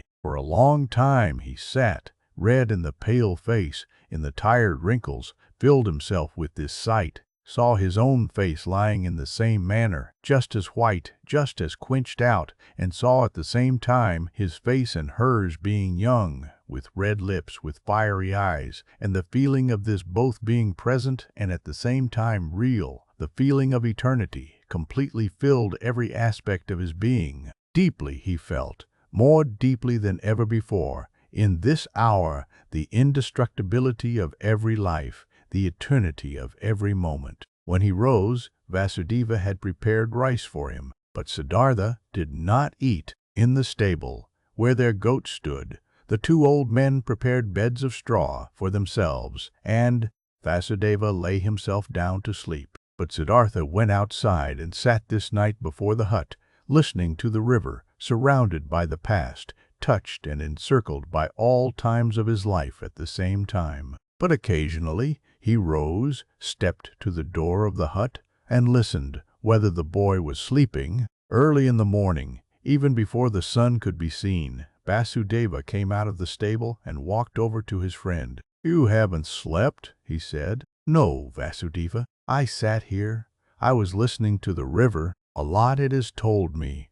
Deeply, it has filled me with the healing thought, with the thought of oneness. You've experienced suffering, Siddhartha, but I see no sadness has entered your heart. No, my dear, how should I be sad? I, who have been rich and happy, have become even richer and happier now. My son has been given to me. Your son shall be welcome to me as well. But now, Siddhartha, let's get to work. There is much to be done. Kamala has died on the same bed on which my wife had died a long time ago. Let us also build Kamala's funeral pile on the same hill on which I had then built my wife's funeral pile. While the boy was still asleep, they built the funeral pile. Timid and weeping, the boy had attended his mother's funeral.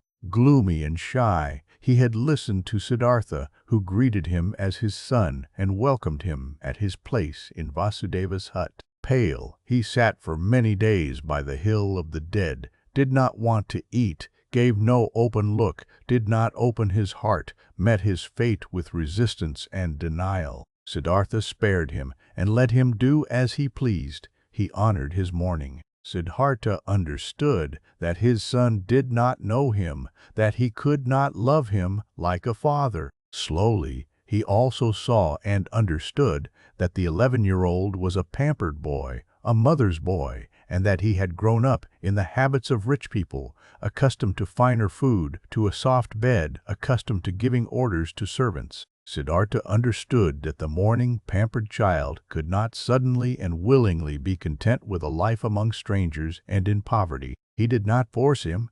He did many a chore for him, always picked the best piece of the meal for him. Slowly, he hoped to win him over by friendly patience. Rich and happy, he had called himself when the boy had come to him, since time had passed on in the meantime, and the boy remained a stranger and in a gloomy disposition, since he displayed a proud and stubbornly disobedient heart, did not want to do any work, did not pay his respect to the old men, stole from Vasudeva's fruit trees. Then Siddhartha began to understand that his son had not brought him happiness and peace, but suffering and worry. But he loved him, and he preferred the suffering and worries of love over happiness and joy without the boy. Since young Siddhartha was in the hut, the old men had split the work. Vasudeva had again taken on the job of the ferryman all by himself, and Siddhartha, in order to be with his son,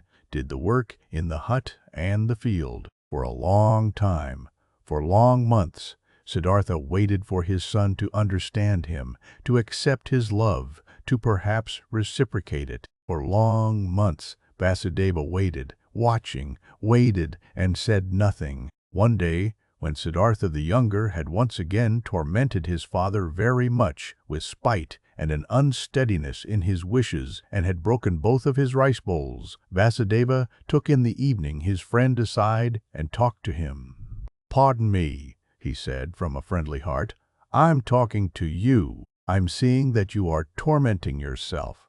I'm seeing that you're in grief. Your son, my dear, is worrying you, and he is also worrying me. That young bird is accustomed to a different life, to a different nest. He has not, like you, run away from riches and the city. Being disgusted and fed up with it, against his will, he had to leave all this behind. I asked the river, oh friend, many times I have asked it, but the river laughs. It laughs at me, it laughs at you and me, and is shaking with laughter at our foolishness. Water wants to join water. Youth wants to join youth. Your son is not in the place where he can prosper. You too should ask the river. You too should listen to it." Troubled, Siddhartha looked into his friendly face, in the many wrinkles of which there was incessant cheerfulness. "How could I part with him?" he said quietly. Ashamed? Give me some more time, my dear. See, I'm fighting for him. I'm seeking to win his heart. With love and with friendly patience, I intend to capture it. One day, the river shall also talk to him. He also is called upon. Vasudeva's smile flourished more warmly. Oh yes, he too is called upon. He too is of the eternal life. But do we, you and me, know what he is called upon to do? What path to take? What actions to perform? What pain to endure? Not a small one. His pain will be, after all. His heart is proud and hard. People like this have to suffer a lot, do much injustice, burden themselves with much sin. Tell me, my dear, you're not taking control of your son's upbringing? You don't force him. You don't beat him? You don't punish him? No, Vasudeva, I don't do anything of this. I knew it. You don't force him, don't beat him, don't give him orders, because you know that soft is stronger than hard, water stronger than rocks, love stronger than force. Very good, I praise you. But aren't you mistaken in thinking that you wouldn't force him, wouldn't punish him? Don't you shackle him with your love? Don't you make him feel inferior every day? And don't you make it even harder on him with your kindness and patience? Don't you force him, the arrogant and pampered boy, to live in a hut with 2 old banana-eaters, to whom even rice is a delicacy, whose thoughts can't be his, whose hearts are old and quiet and beat in a different pace than his? Isn't he forced? Isn't he punished by all this? Troubled, Siddhartha looked to the ground. Quietly, he asked, "What do you think should I do?" Quoth Vasudeva, "Bring him into the city. Bring him into his mother's house. There'll still be servants around. Give him to them. And when there aren't any around anymore, bring him to a teacher, not for the teaching's sake, but so that he shall be among other boys, and among girls, and in the world which is his own. Have you never thought of this?" "You're seeing into my heart," Siddhartha spoke sadly. "Often I have thought of this. But look, how shall I put him, who had no tender heart anyhow, into this world? Won't he become exuberant? Won't he lose himself to pleasure and power? Won't he repeat all of his father's mistakes? Won't he perhaps get entirely lost in Sansara?" Brightly, the ferryman's smile lit up. Softly, he touched Siddhartha's arm and said, "Ask the river about it, my friend. Hear it laugh about it. Would you actually believe that you had committed your foolish acts in order to spare your son from committing them too? And could you in any way protect your son from Sansara? How could you? By means of teachings, prayer, admonition? My dear, have you entirely forgotten that story? That story containing so many lessons, that story about Siddhartha, a Brahman's son, which you once told me here on this very spot? Who has kept the Samanas Siddhartha safe from Sansara, from sin, from greed, from foolishness? Were his father's religious devotion, his teacher's warnings, his own knowledge, his own search able to keep him safe? Which father, which teacher had been able to protect him from living his life for himself, from soiling himself with life, from burdening himself with guilt, from drinking the bitter drink for himself, from finding his path for himself? Would you think, my dear, anybody might perhaps be spared from taking this path? That perhaps your little son would be spared because you love him, because you would like to keep him from suffering and pain and disappointment? But even if you would die 10 times for him, you would not be able to take the slightest part of his destiny upon yourself. Never before Vasudeva had spoken so many words. Kindly, Siddhartha thanked him, went troubled into the hut, could not sleep for a long time. Vasudeva had told him nothing. He had not already thought and known for himself, but this was a knowledge he could not act upon. Stronger than the knowledge was his love for the boy. Stronger was his tenderness, his fear to lose him. Had he ever lost his heart so much to something Had he ever loved any person thus blindly, thus sufferingly, thus unsuccessfully, and yet thus happily? Siddhartha could not heed his friend's advice. He could not give up the boy. He let the boy give him orders. He let him disregard him. He said nothing and waited. Daily he began the mute struggle of friendliness, the silent war of patience. Vasudeva also said nothing and waited, friendly, knowing, patient. They were both masters of patience. At one time, when the boy's face reminded him very much of Kamala, Siddhartha suddenly had to think of a line which Kamala, a long time ago, in the days of their youth, had once said to him. "You cannot love," she had said to him, and he had agreed with her, and had compared himself with a star, while comparing the childlike people with falling leaves, and nevertheless he had also sensed an accusation in that line. Indeed, he had never been able to lose or devote himself completely to another person, to forget himself, to commit foolish acts for the love of another person. Never. He had been able to do this, and this was, as it had seemed to him at that time, the great distinction which set him apart from the childlike people. But now, since his son was here, now he, Siddhartha, had also become completely a childlike person, suffering for the sake of another person, loving another person, lost to a love, having become a fool on account of love. Now he too felt, late, once in his lifetime, this strongest and strangest of all passions, suffered from it, suffered miserably, and was nevertheless in bliss, was nevertheless renewed in one respect, enriched by one thing. He did sense very well that this love, this blind love for his son, was a passion, something very human, that it was Sansara, a murky source, dark waters. Nevertheless, he felt at the same time it was not worthless. It was necessary, came from the essence of his own being. This pleasure also had to be atoned for. This pain also had to be endured. These foolish acts also had to be committed. Through all this, the son let him commit his foolish acts. Let him court for his affection. Let him humiliate himself every day by giving in to his moods. This father had nothing which would have delighted him, and nothing which he would have feared. He was a good man, this father, a good, kind, soft man, perhaps a very devout man, perhaps a saint. All these were no attributes which could win the boy over. He was bored by this father, who kept him prisoner here in this miserable hut of his. He was bored by him, and for him to answer every naughtiness with a smile, every insult with friendliness, every viciousness with kindness. This very thing was the hated trick of this old sneak. Much more, the boy would have liked it if he had been threatened by him, if he had been abused by him. A day came when what young Siddhartha had on his mind came bursting forth, and he openly turned against his father. The latter had given him a task. He had told him to gather brushwood, but the boy did not leave the hut.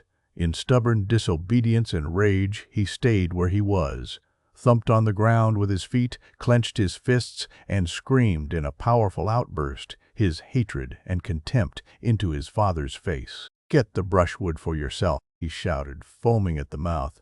"I'm not your servant. I do know that you won't hit me. You don't dare. I do know that you constantly want to punish me and put me down with your religious devotion and your indulgence. You want me to become like you, just as devout, just as soft, just as wise. But listen up, just to make you suffer. I rather want to become a highway robber and murderer and go to hell than to become like you. I hate you. You're not my father. And if you've 10 times been my mother's fornicator," rage and grief boiled over in him, foamed at the father in 100 savage and evil words. Then the boy ran away and only returned late at night. But the next morning he had disappeared. What had also disappeared was a small basket, woven out of bast of 2 colors, in which the ferrymen kept those copper and silver coins which they received as a fare. The boat had also disappeared. Siddhartha saw it lying by the opposite bank. The boy had run away. "I must follow him," said Siddhartha, who had been shivering with grief since those ranting speeches the boy had made yesterday. "A child can't go through the forest all alone. He'll perish. We must build a raft, Vasudeva, to get over the water." "We will build a raft," said Vasudeva, "to get our boat back, which the boy has taken away. But him you shall let run along, my friend. He is no child any more. He knows how to get around. He's looking for the path to the city, and he is right. Don't forget that. He's doing what you failed to do yourself. He's taking care of himself. He's taking his course." "Alas, Siddhartha, I see you suffering, but you're suffering a pain at which one would like to laugh, at which you'll soon laugh for yourself." Siddhartha did not answer. He already held the axe in his hands and began to make a raft of bamboo, and Vasudeva helped him to tie the canes together with ropes of grass. Then they crossed over, drifted far off their course, pulled the raft upriver on the opposite bank. "Why did you take the axe along?" asked Siddhartha. Vasudeva said, "It might have been possible that the oar of our boat got lost." But Siddhartha knew what his friend was thinking. He thought, the boy would have thrown away or broken the oar in order to get even and in order to keep them from following him. And in fact, there was no oar left in the boat. Vasudeva pointed to the bottom of the boat and looked at his friend with a smile, as if he wanted to say, "Don't you see what your son is trying to tell you? Don't you see that he doesn't want to be followed?" But he did not say this in words. He started making a new oar. But Siddhartha bid his farewell to look for the runaway. Vasudeva did not stop him. When Siddhartha had already been walking through the forest for a long time, the thought occurred to him that his search was useless. Either, so he thought, the boy was far ahead and had already reached the city, or, if he should still be on his way, he would conceal himself from him, the pursuer.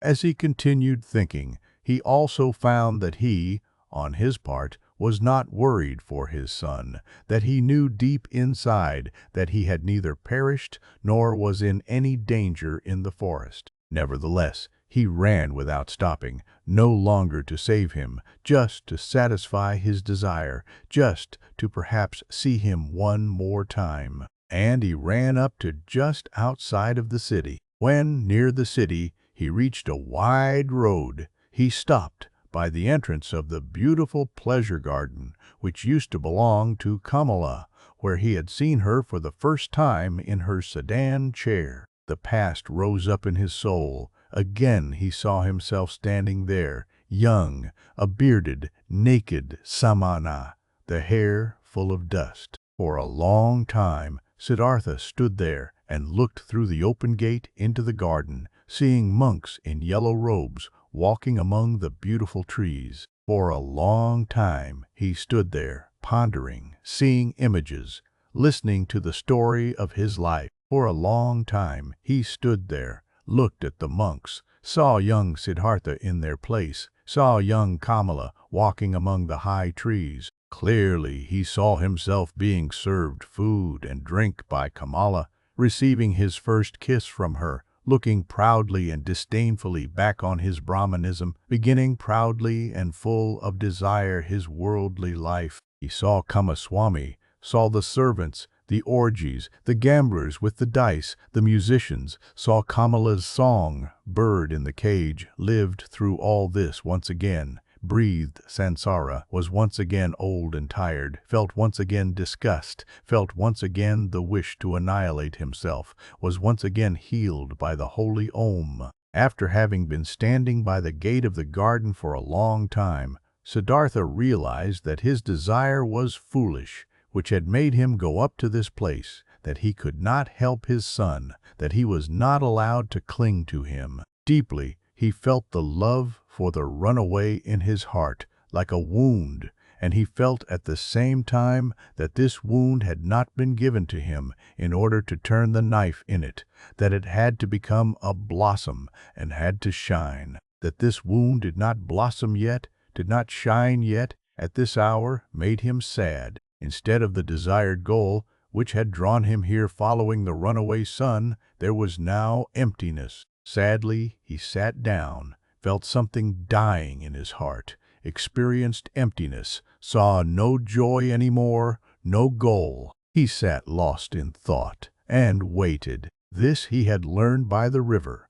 This one thing, waiting, having patience, listening attentively. And he sat and listened in the dust of the road, listened to his heart, beating tiredly and sadly, waited for a voice. Many an hour he crouched, listening, saw no images anymore, fell into emptiness, let himself fall without seeing a path. And when he felt the wound burning, he silently spoke the Om, filled himself with Om. The monks in the garden saw him, and since he crouched for many hours and dust was gathering on his gray hair, one of them came to him and placed 2 bananas in front of him. The old man did not see him. From this petrified state, he was awoken by a hand touching his shoulder. Instantly, he recognized this touch, this tender, bashful touch, and regained his senses. He rose and greeted Vasudeva, who had followed him, and when he looked into Vasudeva's friendly face,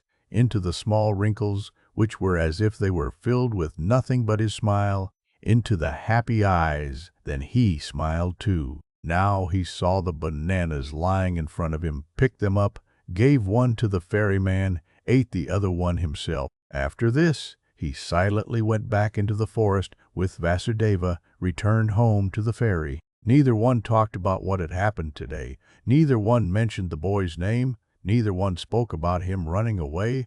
Neither one spoke about the wound. In the hut, Siddhartha lay down on his bed, and when, after a while, Vasudeva came to him to offer him a bowl of coconut milk, he already found him asleep.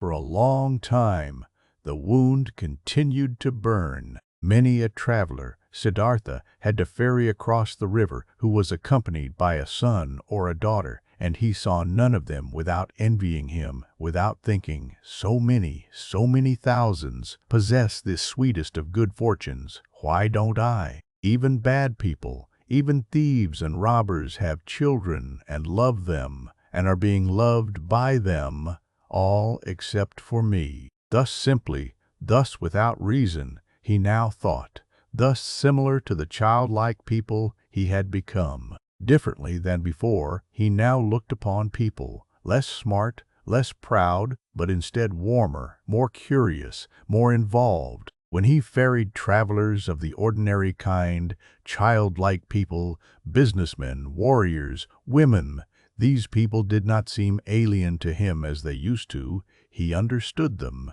He understood and shared their life, which was not guided by thoughts and insight, but solely by urges and wishes. He felt like them. Though he was near perfection and was bearing his final wound, it still seemed to him as if those childlike people were his brothers. Their vanities, desires for possession, and ridiculous aspects were no longer ridiculous to him, became understandable, became lovable, even became worthy of veneration to him. The blind love of a mother for her child, the stupid blind pride of a conceited father for his only son, the blind, wild desire of a young, vain woman for jewelry and admiring glances from men, all of these urges, all of this childish stuff, all of these simple, foolish, but immensely strong, strongly living, strongly prevailing urges and desires were now no childish notions for Siddhartha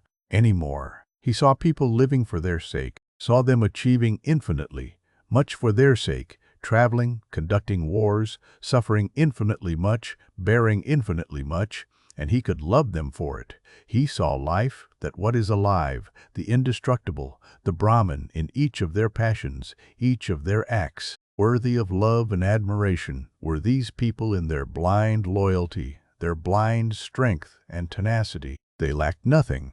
There was nothing. The knowledgeable one, the thinker, had to put him above them, except for one little thing, a single, tiny, small thing, the consciousness, the conscious thought of the oneness of all life. And Siddhartha even doubted in many an hour whether this knowledge, this thought was to be valued thus highly, whether it might not also perhaps be a childish idea of the thinking people, of the thinking and childlike people. In all other respects, the worldly people were of equal rank to the wise men, were often far superior to them, just as animals too can, after all, in some moments seem to be superior to humans in their tough, unrelenting performance of what is necessary. Slowly blossomed, slowly ripened in Siddhartha the realization, the knowledge, what wisdom actually was, what the goal of his long search was. It was nothing but a readiness of the soul,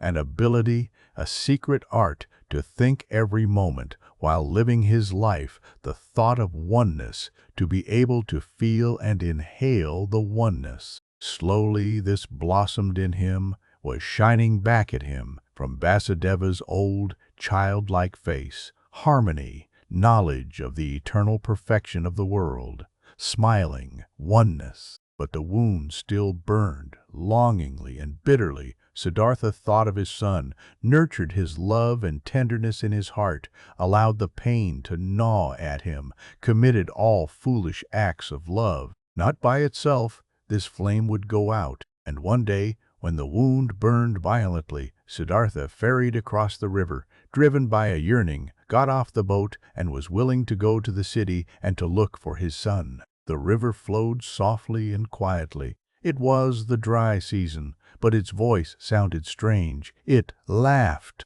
It laughed clearly. The river laughed.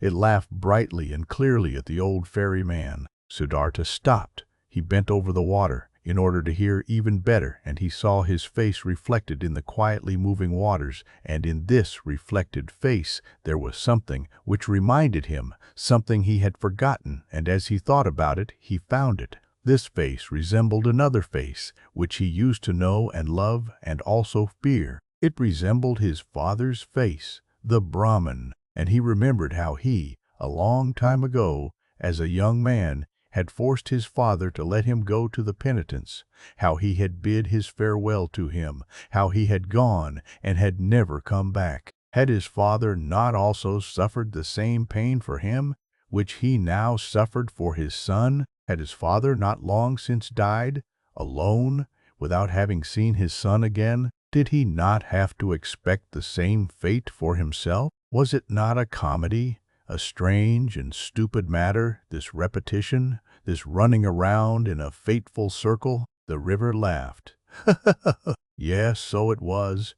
Everything came back, which had not been suffered, and solved up to its end. The same pain was suffered over and over again. But Siddhartha went back into the boat and ferried back to the hut, thinking of his father, thinking of his son, laughed at by the river, at odds with himself, tending towards despair, and not less tending towards laughing along at himself and the entire world. Alas, the wound was not blossoming yet. His heart was still fighting his fate. Cheerfulness and victory were not yet shining from his suffering. Nevertheless, he felt hope, and once he had returned to the hut, he felt an undefeatable desire to open up to Vasudeva, to show him everything, the master of listening, to say everything. Vasudeva was sitting in the hut and weaving a basket. He no longer used the ferry boat. His eyes were starting to get weak, and not just his eyes, his arms and hands as well. Unchanged and flourishing was only the joy and the cheerful benevolence of his face. Siddhartha sat down next to the old man. Slowly he started talking. What they had never talked about, he now told him of his walk to the city at that time, of the burning wound, of his envy at the sight of happy fathers, of his knowledge of the foolishness of such wishes, of his futile fight against them. He reported everything. He was able to say everything, even the most embarrassing parts. Everything could be said, everything shown, everything he could tell. He presented his wound, also told how he fled today, how he ferried across the water, a childish run, away willing to walk to the city, how the river had laughed. While he spoke for a long time, while Vasudeva was listening with a quiet face. Vasudeva's listening gave Siddhartha a stronger sensation than ever before. He sensed how his pain, his fears flowed over to him, how his secret hope flowed over, came back at him from his counterpart. To show his wound to this listener was the same as bathing it in the river, until it had cooled and become one with the river. While he was still speaking, still admitting and confessing, Siddhartha felt more and more that this was no longer Vasudeva, no longer a human being who was listening to him, that this motionless listener was absorbing his confession into himself like a tree, the rain, that this motionless man was the river itself, that he was God himself, that he was the eternal itself. And while Siddhartha stopped thinking of himself and his wound, this realization of Vasudeva's changed character took possession of him, and the more he felt it and entered into it, the less wondrous it became. The more he realized that everything was in order and natural, that Vasudeva had already been like this for a long time, almost forever, that only he had not quite recognized it. Yes, that he himself had almost recognized it. Yes, that he himself had almost reached the same state. He felt that he was now seeing old Vasudeva as the people see the gods, and that this could not last. In his heart, he started bidding his farewell to Vasudeva. Throughout all this, he talked incessantly. When he had finished talking, Vasudeva turned his friendly eyes, which had grown slightly weak, at him, said nothing, let his silent love and cheerfulness, understanding and knowledge shine at him. He took Siddhartha's hand, led him to the seat by the bank, sat down with him, smiled at the river. "You've heard it laugh," he said, "but you haven't heard everything. Let's listen. You'll hear more." They listened. Softly sounded the river, singing in many voices. Siddhartha looked into the water, and images appeared to him in the moving water. His father appeared, lonely, mourning for his son. He himself appeared, lonely, he also being tied with the bondage of yearning to his distant son. His son appeared, lonely as well, the boy greedily rushing along the burning course of his young wishes, each one heading for his goal, each one obsessed by the goal, each one obsessed by the goal, each one suffering. The river sang with a voice of suffering. Longingly it sang.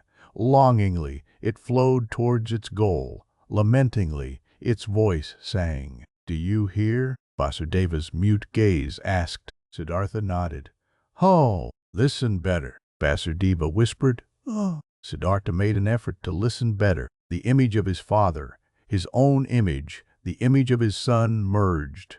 Kamala's image also appeared and was dispersed, and the image of Govinda, and other images, and they merged with each other, turned all into the river, headed all, being the river, for the goal. Longing, desiring, suffering, and the river's voice sounded full of yearning, full of burning woe, full of unsatisfiable desire. For the goal the river was heading. Siddhartha saw it hurrying. The river, which consisted of him and his loved ones and of all people he had ever seen. All of these waves and waters were hurrying, suffering, towards goals, many goals. The waterfall, the lake, the rapids, the sea. And all goals were reached, and every goal was followed by a new one, and the water turned into vapor and rose to the sky, turned into rain and poured down from the sky, turned into a source, a stream, a river, headed forward once again, flowed on once again. But the longing voice had changed. It still resounded, full of suffering, searching, but other voices joined it, voices of joy and of suffering, good and bad voices, laughing and sad ones, 100 voices, 1,000 voices. Siddhartha listened.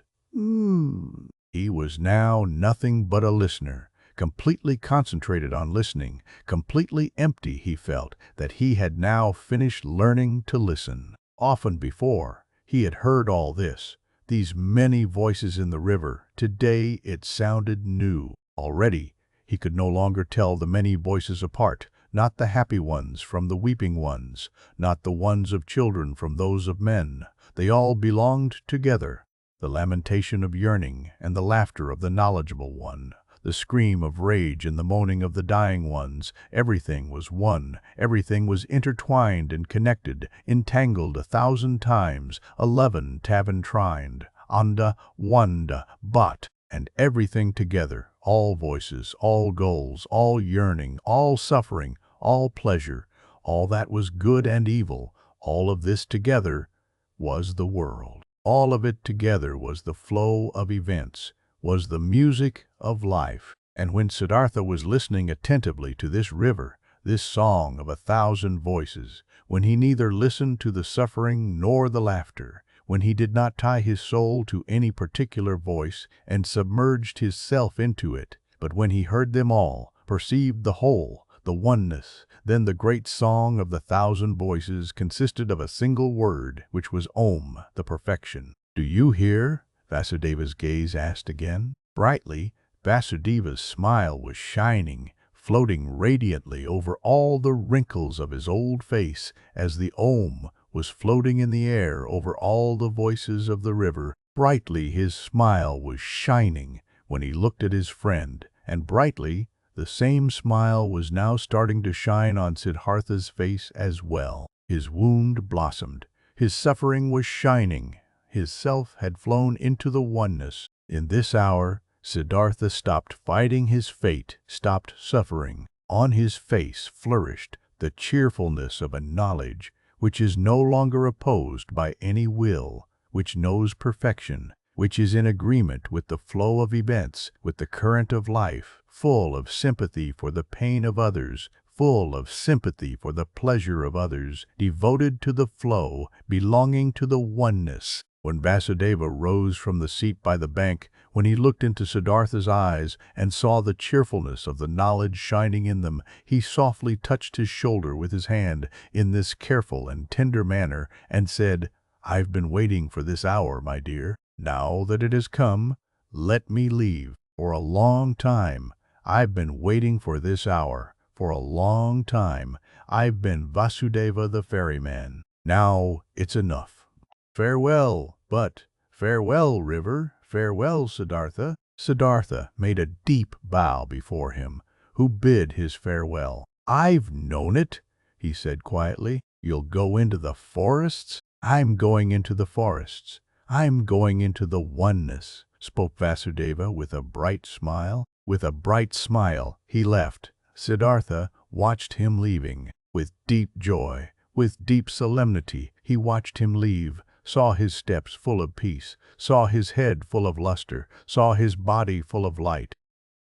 Together with other monks, Govinda used to spend the time of rest between pilgrimages in the pleasure grove, which the courtesan Kamala had given to the followers of Gotama for a gift. He heard talk of an old ferryman who lived one day's journey away by the river, and who was regarded as a wise man by many. When Govinda went back on his way, he chose the path to the ferry, eager to see the ferryman, because, though he had lived his entire life by the rules, though he was also looked upon with veneration by the younger monks on account of his age and his modesty, the restlessness and the searching still had not perished from his heart. He came to the river and asked the old man to ferry him over, and when they got off the boat on the other side, he said to the old man, "You're very good to us, monks and pilgrims. You have already ferried many of us across the river. Aren't you too, ferryman, a searcher for the right path?" quoth Siddhartha, smiling from his old eyes.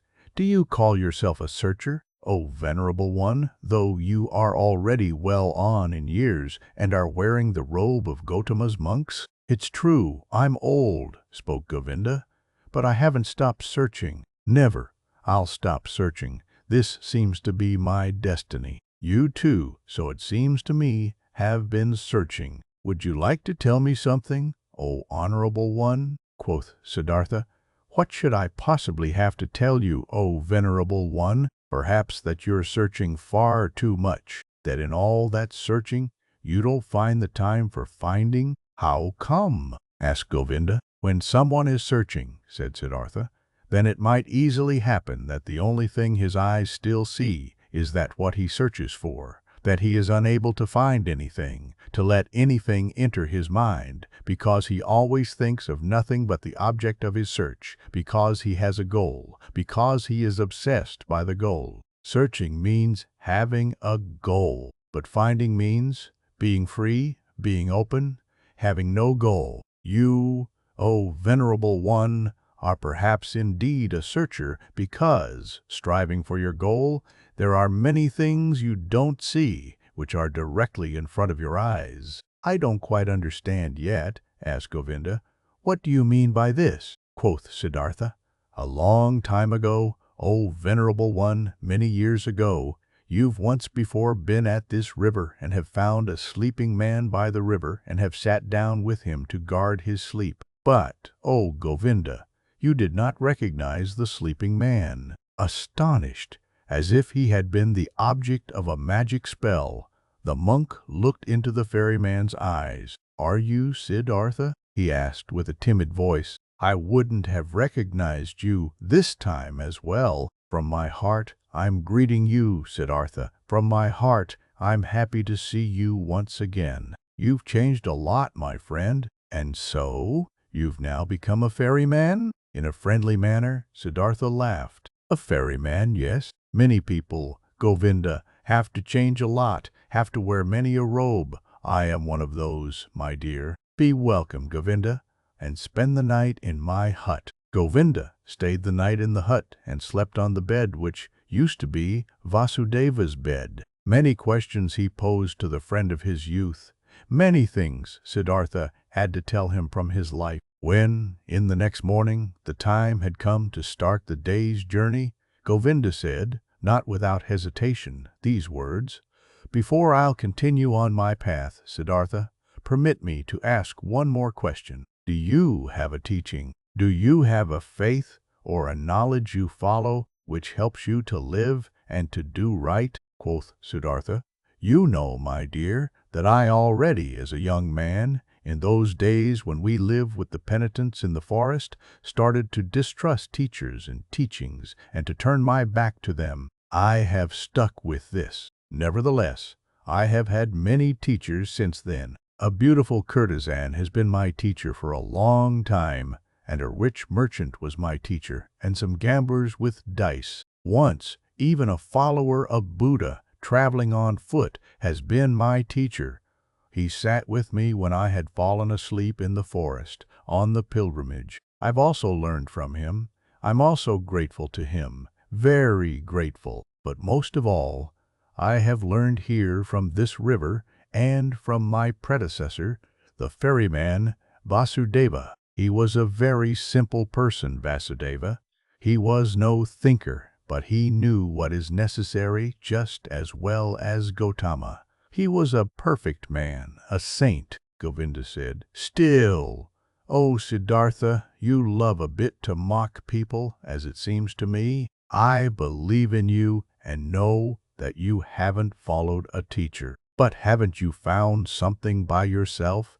Though you found no teachings, you still found certain thoughts, certain insights, which are your own and which help you to live. If you would like to tell me some of these, you would delight my heart, quoth Siddhartha. I've had thoughts, yes, and insight, again and again. Sometimes, for an hour or for an entire day, I have felt knowledge in me as one would feel life in one's heart. There have been many thoughts, but it would be hard for me to convey them to you. Look, my dear Govinda, this is one of my thoughts, which I have found. Wisdom cannot be passed on. Wisdom which a wise man tries to pass on to someone always sounds like foolishness. Are you kidding? Asked Govinda. I'm not kidding. I'm telling you what I found. Knowledge can be conveyed, but not wisdom. It can be found. It can be lived.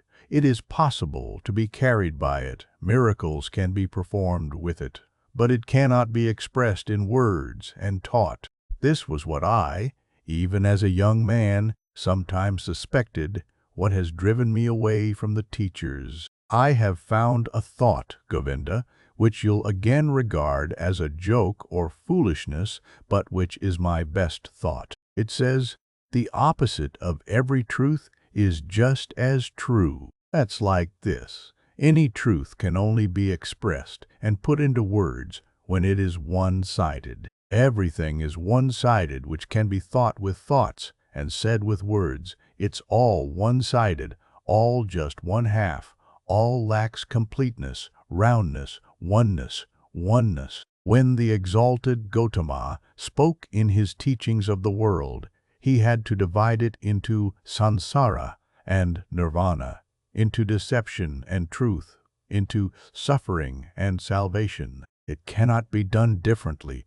There is no other way for him who wants to teach. But the world itself, what exists around us and inside of us, is never one-sided. A person or an act is never entirely Sansara or entirely Nirvana. A person is never entirely holy or entirely sinful. It does really seem like this, because we are subject to deception as if time was something real. Time is not real, Govinda.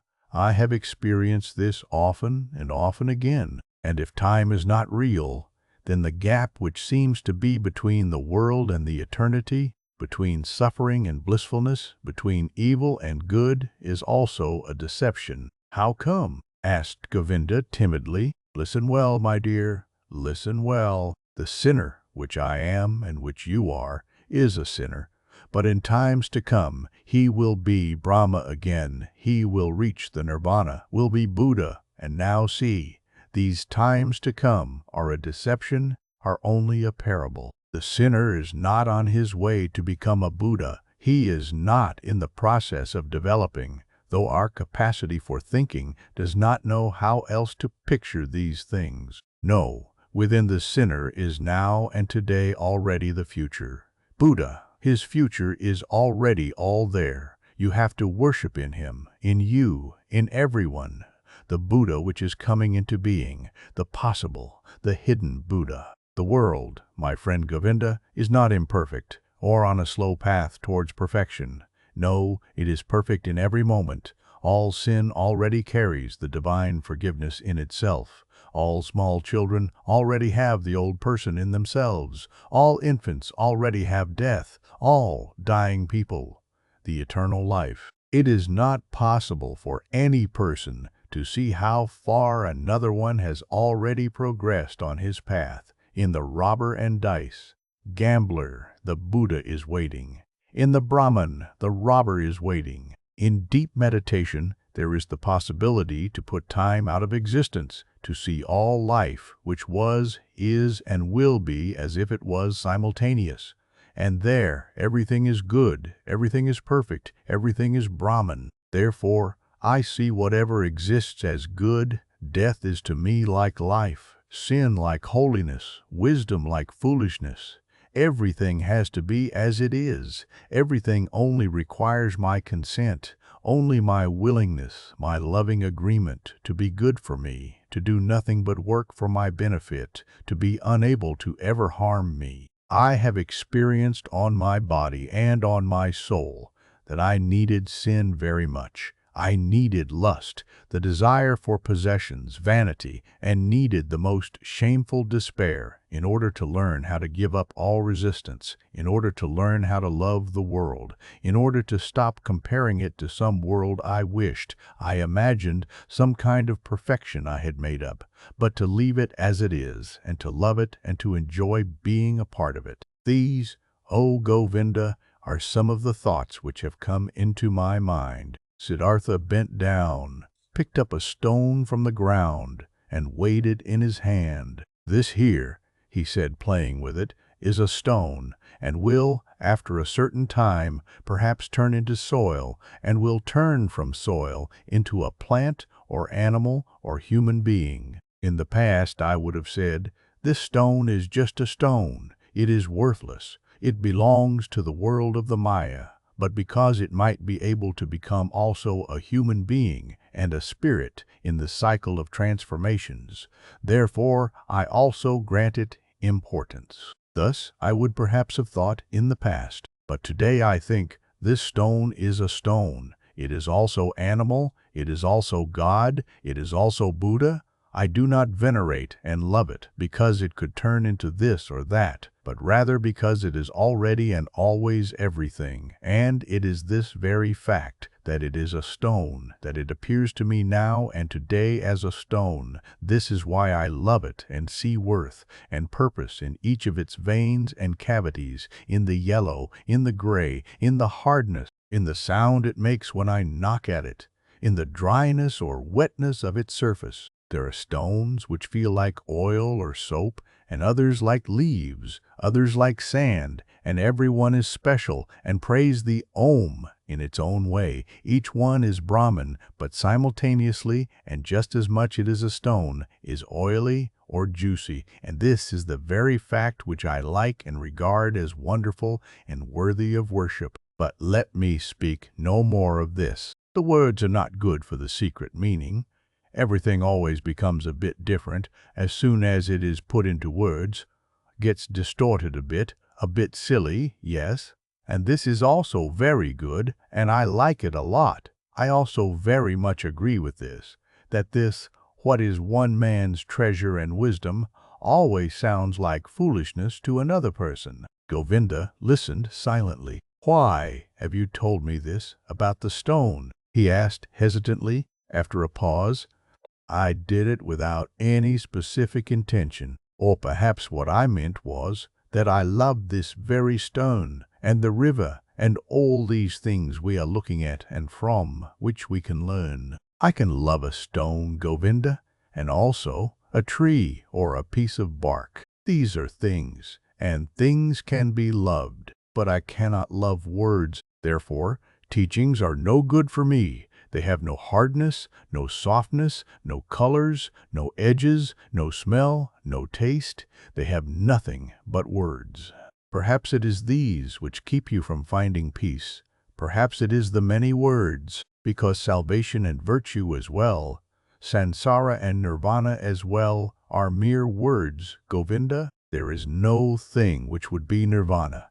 There is just the word nirvana," quoth Govinda. "Not just a word, my friend, is nirvana. It is a thought." Siddhartha continued, "A thought. It might be so. I must confess to you, my dear, I don't differentiate much between thoughts and words. To be honest, I also have no high opinion of thoughts. I have a better opinion of things. Here on this ferry boat, for instance, a man has been my predecessor and teacher, a holy man who has for many years simply believed in the river, nothing else. He had noticed that the river spoke to him. He learned from it. It educated and taught him. The river seemed to be a god to him.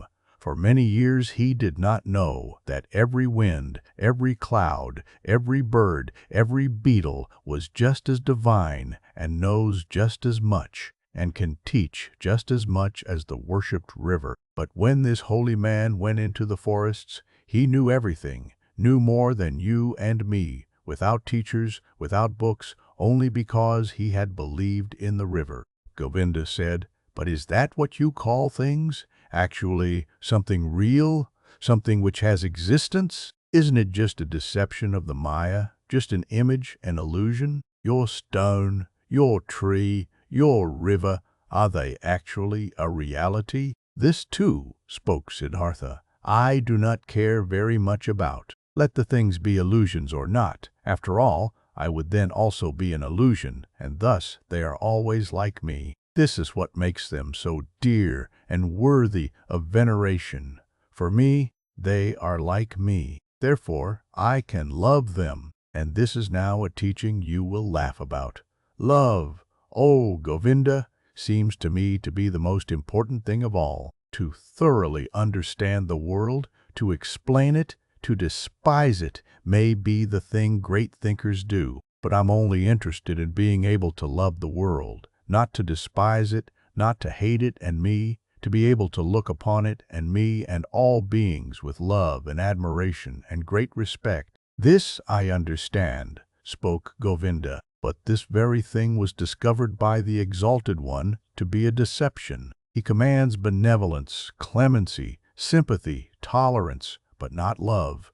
He forbade us to tie our heart in love to earthly things. "I know it," said Siddhartha. His smile shone golden. "I know it, Govinda. And behold, with this we are right in the middle of the thicket of opinions, in the dispute about words. For I cannot deny, my words of love are in a contradiction, a seeming contradiction with Gotama's words. For this very reason, I distrust in words so much, for I know this contradiction is a deception. I know that I am in agreement with Gotama. How should he not know love? He who has discovered all elements of human existence in their transitoriness, in their meaninglessness, and yet loved people thus much to use a long, laborious life, only to help them, to teach them. Even with him, even with your great teacher, I prefer the thing over the words, place more importance on his acts and life than on his speeches, more on the gestures of his hand than his opinions. Not in his speech, not in his thoughts, I see his greatness, only in his actions, in his life." For a long time the two old men said nothing. Then spoke Govinda, while bowing for a farewell. "I thank you, Siddhartha, for telling me some of your thoughts. They are partially strange thoughts. Not all have been instantly understandable to me. This being as it may, I thank you, and I wish you to have calm days." But secretly he thought to himself, "This Siddhartha is a bizarre person. He expresses bizarre thoughts. His teachings sound foolish. So differently sound the exalted one's pure teachings. Clearer, purer, more comprehensible. Nothing strange, foolish, or silly is contained in them. But different from his thoughts seem to me Siddhartha's hands and feet, his eyes, his forehead, his breath, his smile, his greeting, his walk. Never again, after our exalted Gotama has become one with the nirvana, never since then have I met a person of whom I felt, this is a holy man. Only him, this Siddhartha, I have found to be like this. May his teachings be strange. May his words sound foolish. Out of his gaze and his hand, his skin and his hair, out of every part of him shines a purity, shines a calmness, shines a cheerfulness and mildness and holiness, which I have seen in no other person since the final death of our exalted teacher." As Govinda thought like this, and there was a conflict in his heart, he once again bowed to Siddhartha, drawn by love. Deeply he bowed to him who was calmly sitting. "Siddhartha," he spoke, "we have become old men. It is unlikely for one of us to see the other again in this incarnation. I see, beloved, that you have found peace. I confess that I haven't found it. Tell me, O honorable one more word. Give me something on my way which I can grasp, which I can understand. Give me something to be with me on my path. It is often hard, my path, often dark, Siddhartha." Siddhartha said nothing and looked at him with the ever unchanged, quiet smile. Govinda stared at his face with fear, with yearning, suffering, and the eternal search was visible in his look, eternal not finding. Siddhartha saw it and smiled. "Bend down to me," he whispered quietly in Govinda's ear. "Bend down to me, like this, even closer, very close. Kiss my forehead, Govinda." But while Govinda, with astonishment, and yet drawn by great love and expectation, obeyed his words, bent down closely to him and touched his forehead with his lips, something miraculous happened to him. While his thoughts were still dwelling on Siddhartha's wondrous words,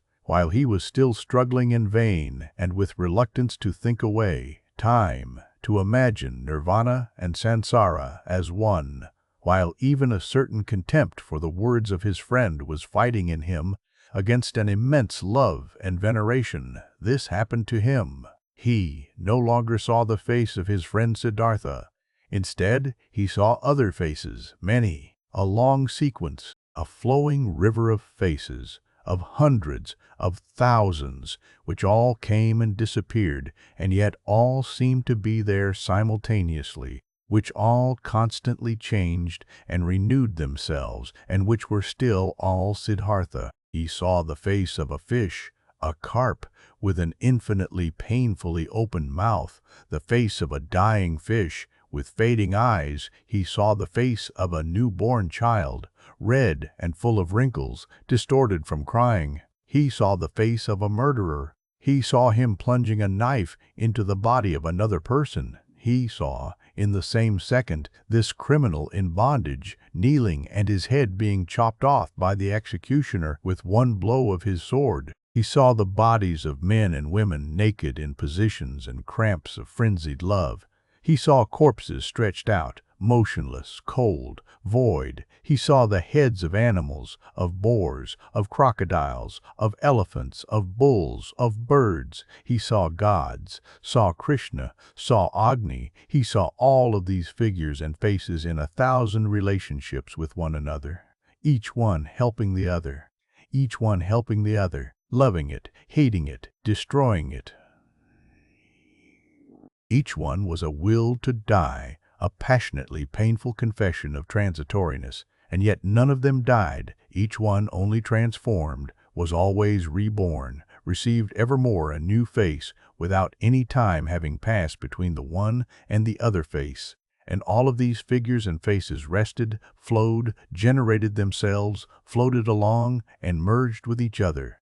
And they were all constantly covered by something thin, without individuality of its own, but yet existing, like a thin glass or ice, like a transparent skin, a shell or mold or mask of water.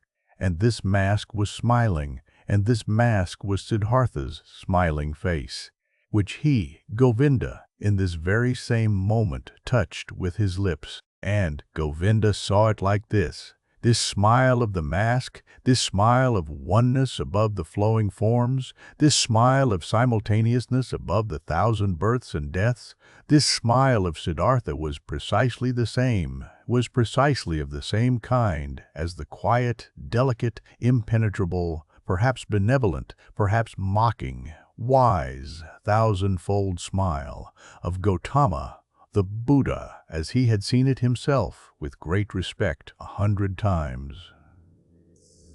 Like this, Govinda knew, the perfected ones are smiling, not knowing any more whether time existed, whether the vision had lasted a second or 100 years, not knowing any more whether there existed a Siddhartha, a Gotama, a me and a you, feeling in his innermost self as if he had been wounded by a divine arrow, the injury of which tasted sweet, being enchanted and dissolved in his innermost self. Govinda still stood for a little while, bent over Siddhartha's quiet face, which he had just kissed, which had just been the scene of all manifestations, all transformations, all existence. The face was unchanged. Under its surface, the depth of the 1,000-foldness had closed up again. He smiled silently, smiled quietly and softly, perhaps very benevolently, perhaps very mockingly, precisely as he used to smile, the exalted one. Deeply, Govinda bowed. Tears he knew nothing of ran down his old face. Like a fire burned the feeling of the most intimate love, the humblest veneration in his heart. Deeply he bowed, touching the ground, before him who was sitting motionlessly, whose smile reminded him of everything he had ever loved in his life, what had ever been valuable and holy to him in his life.